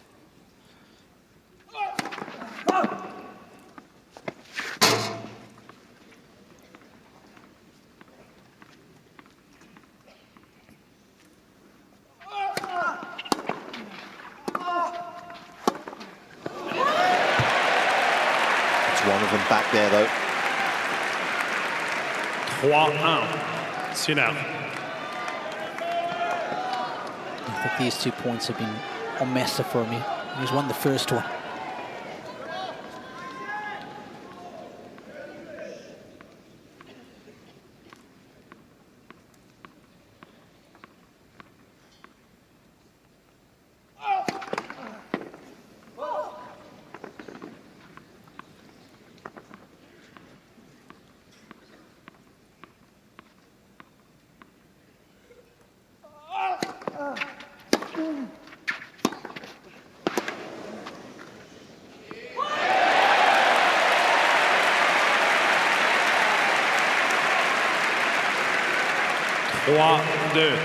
Sinner. That period in the majors a couple of years ago where he could barely lose a tiebreak, could he? In the major championships. I think it was that streak through Wimbledon and the US Open. Yeah, it was 17-2 in the breakers 2 years ago. Last year was 16-3.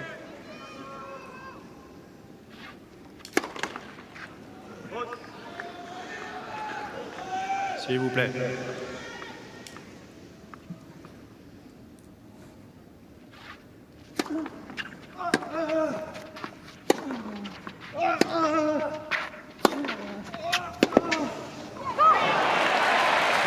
Damage from back there. Excuse me, he was 7-3 in the breakers last year. The majors, my bad. This particular one is still in the hands of the world #1.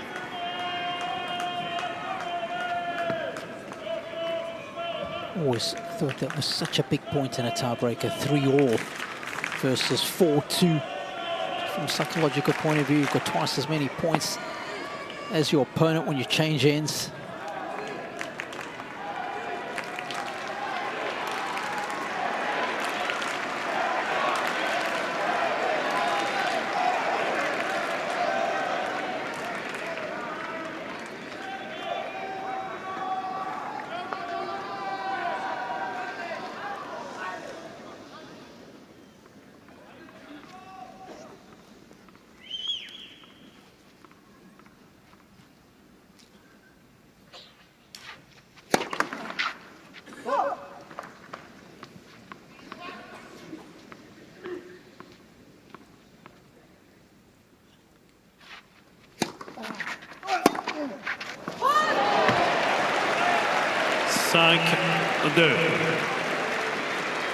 Sinner.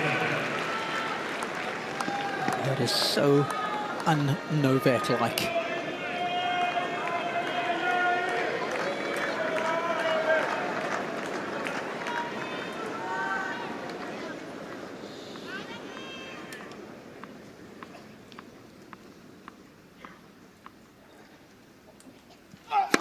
Let, premier service.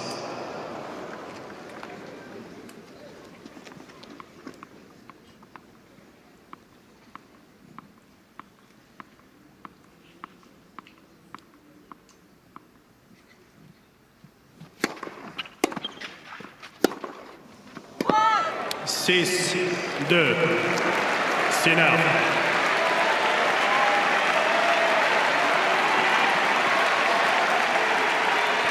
Been a fine effort from Djokovic. And he's on the brink of defeat.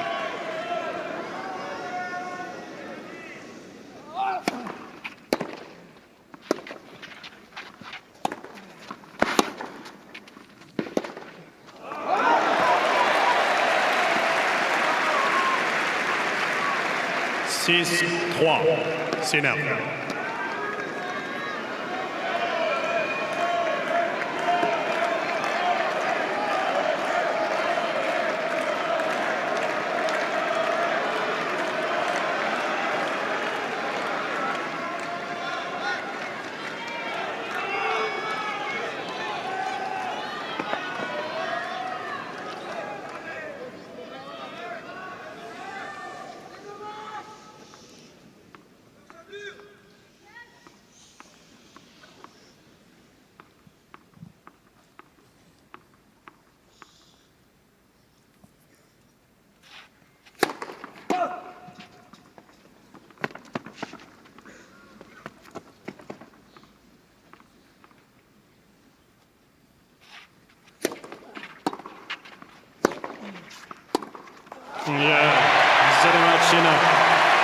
Jannik Sinner books his ticket to the Roland-Garros final.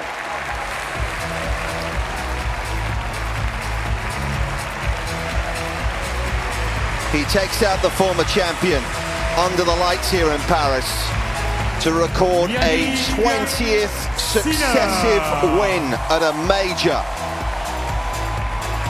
and set up a dream final on Sunday. It'll be the top 2 players in the world, but they'll do battle to win the title here on Philippe Chatrier. Sinner, a winner, 4, 5 and 6.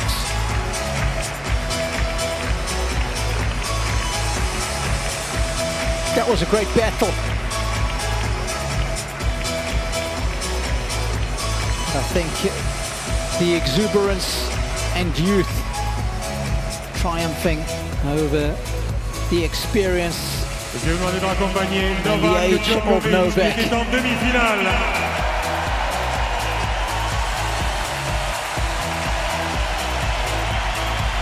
It's given us so many great moments over the fortnight, especially against Zverev. The absolute masterclass, the tactical masterclass that he put on there was something that you don't see all that often, but just touching the court on his way out. Is that a sign, Nick? Don't see him do that too often.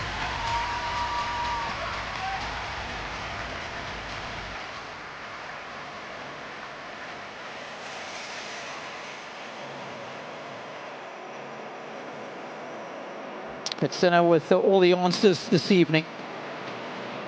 Just relentless from the back of the court in the big moments, served so well. Had to save 3 set points in this set in order to prevail in straights.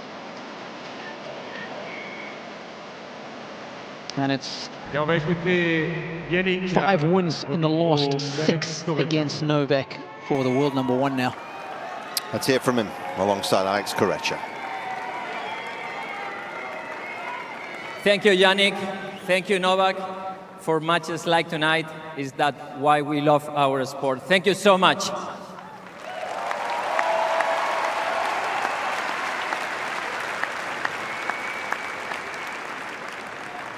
Jannik, you're reaching your first Roland-Garros final. You haven't lost a set in the whole tournament. You just beat Novak Djokovic. Is this the dream and spot to be before going on Sunday? Yes, well, first of all, thank you so much for coming, for supporting us, me and Novak. That's why we love to.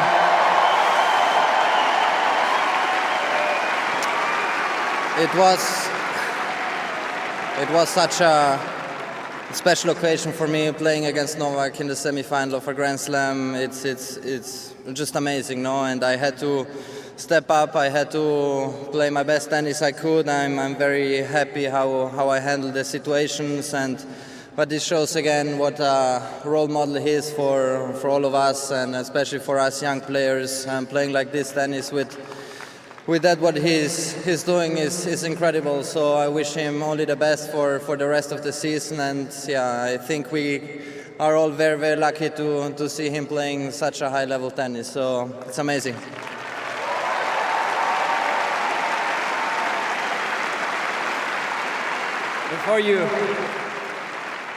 Before going into the final, how difficult is to play against Novak and just think about the player and not the legend?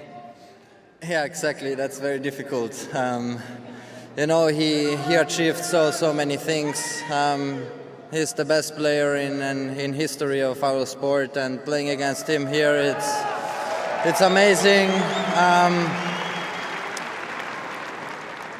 Of course, I try to, you know, don't think about this, but you know, before going on court, you feel the tension, you feel what's coming against you. But again, you know, I always try to prepare myself in the best possible way, trying to be ready for every situation on the courts. I'm very happy how we did that today. And of course, Sunday it's going to be very, very difficult. I know that my head-to-heads lately, they don't look great against Carlos, so let's see what I can do. But again, I'm very happy to be here in the final, and then we'll see what we can do. Thank you.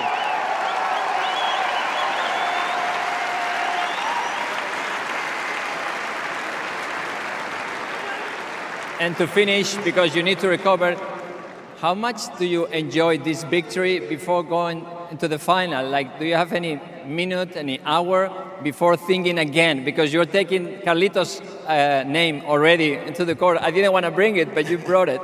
No, of course I enjoy these moments. I think these are very rare and special moments in my career. So of course we try to enjoy. Tomorrow is one day off where we are gonna try to prepare the match for after tomorrow. But again, I'm very happy. This is a very special place for me. Thank you for being so nice to me throughout the whole tournament. And yeah, again, we try to be prepared for the final. Thank you. Mesdames et messieurs, le numéro 1 mondial, Jannik Sinner.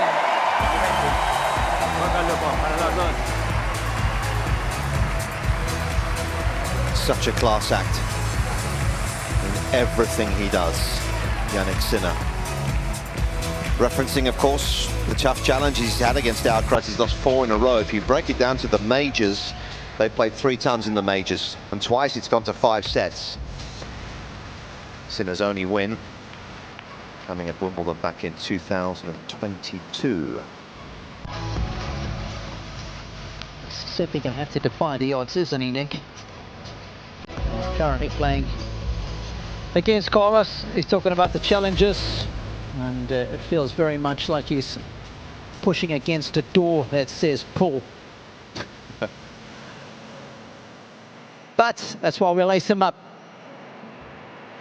And I think he'll be very grateful that he's been able to get it done in straight sets this evening. Oh, that little fan is going to be overjoyed. Of course, in the previous match, there was a young girl courtside who got his towel, and she was in tears of joy. Yeah, that means we've got the world's 1 and 2 in both finals as well, on the ladies and the men's side. That hasn't happened since the US Open in 2013, so it's been a long time, but the cream have risen to the top on both sides here in Paris this week. Yeah, definitely the ushering in of a new generation. We've seen it at the Masters 1000s as well. Alcaraz and Sinner have been a little more generous in sharing those titles. Jack Draper deservedly winning his. Jakub Menšik playing so well as well earlier on in the season. And he will sign that AC Milan jersey every day of the week. He's a big fan.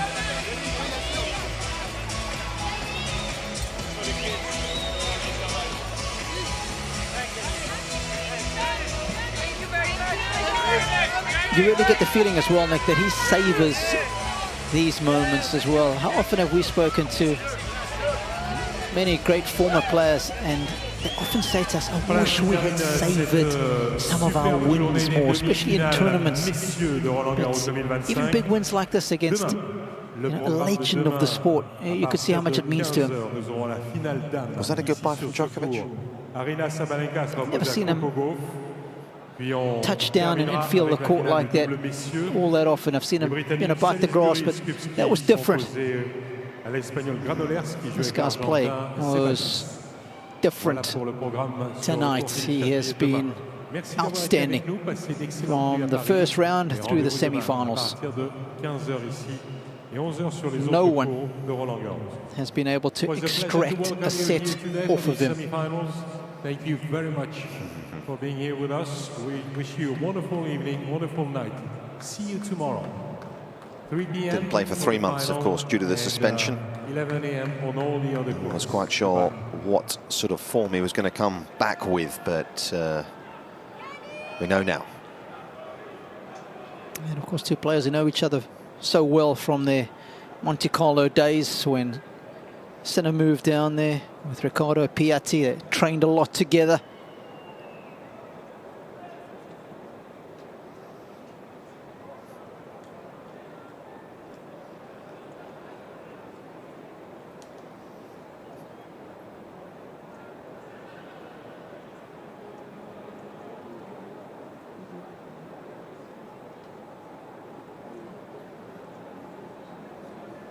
So was this a farewell? I'm sure a fair few people will be asking him at the press conference later on.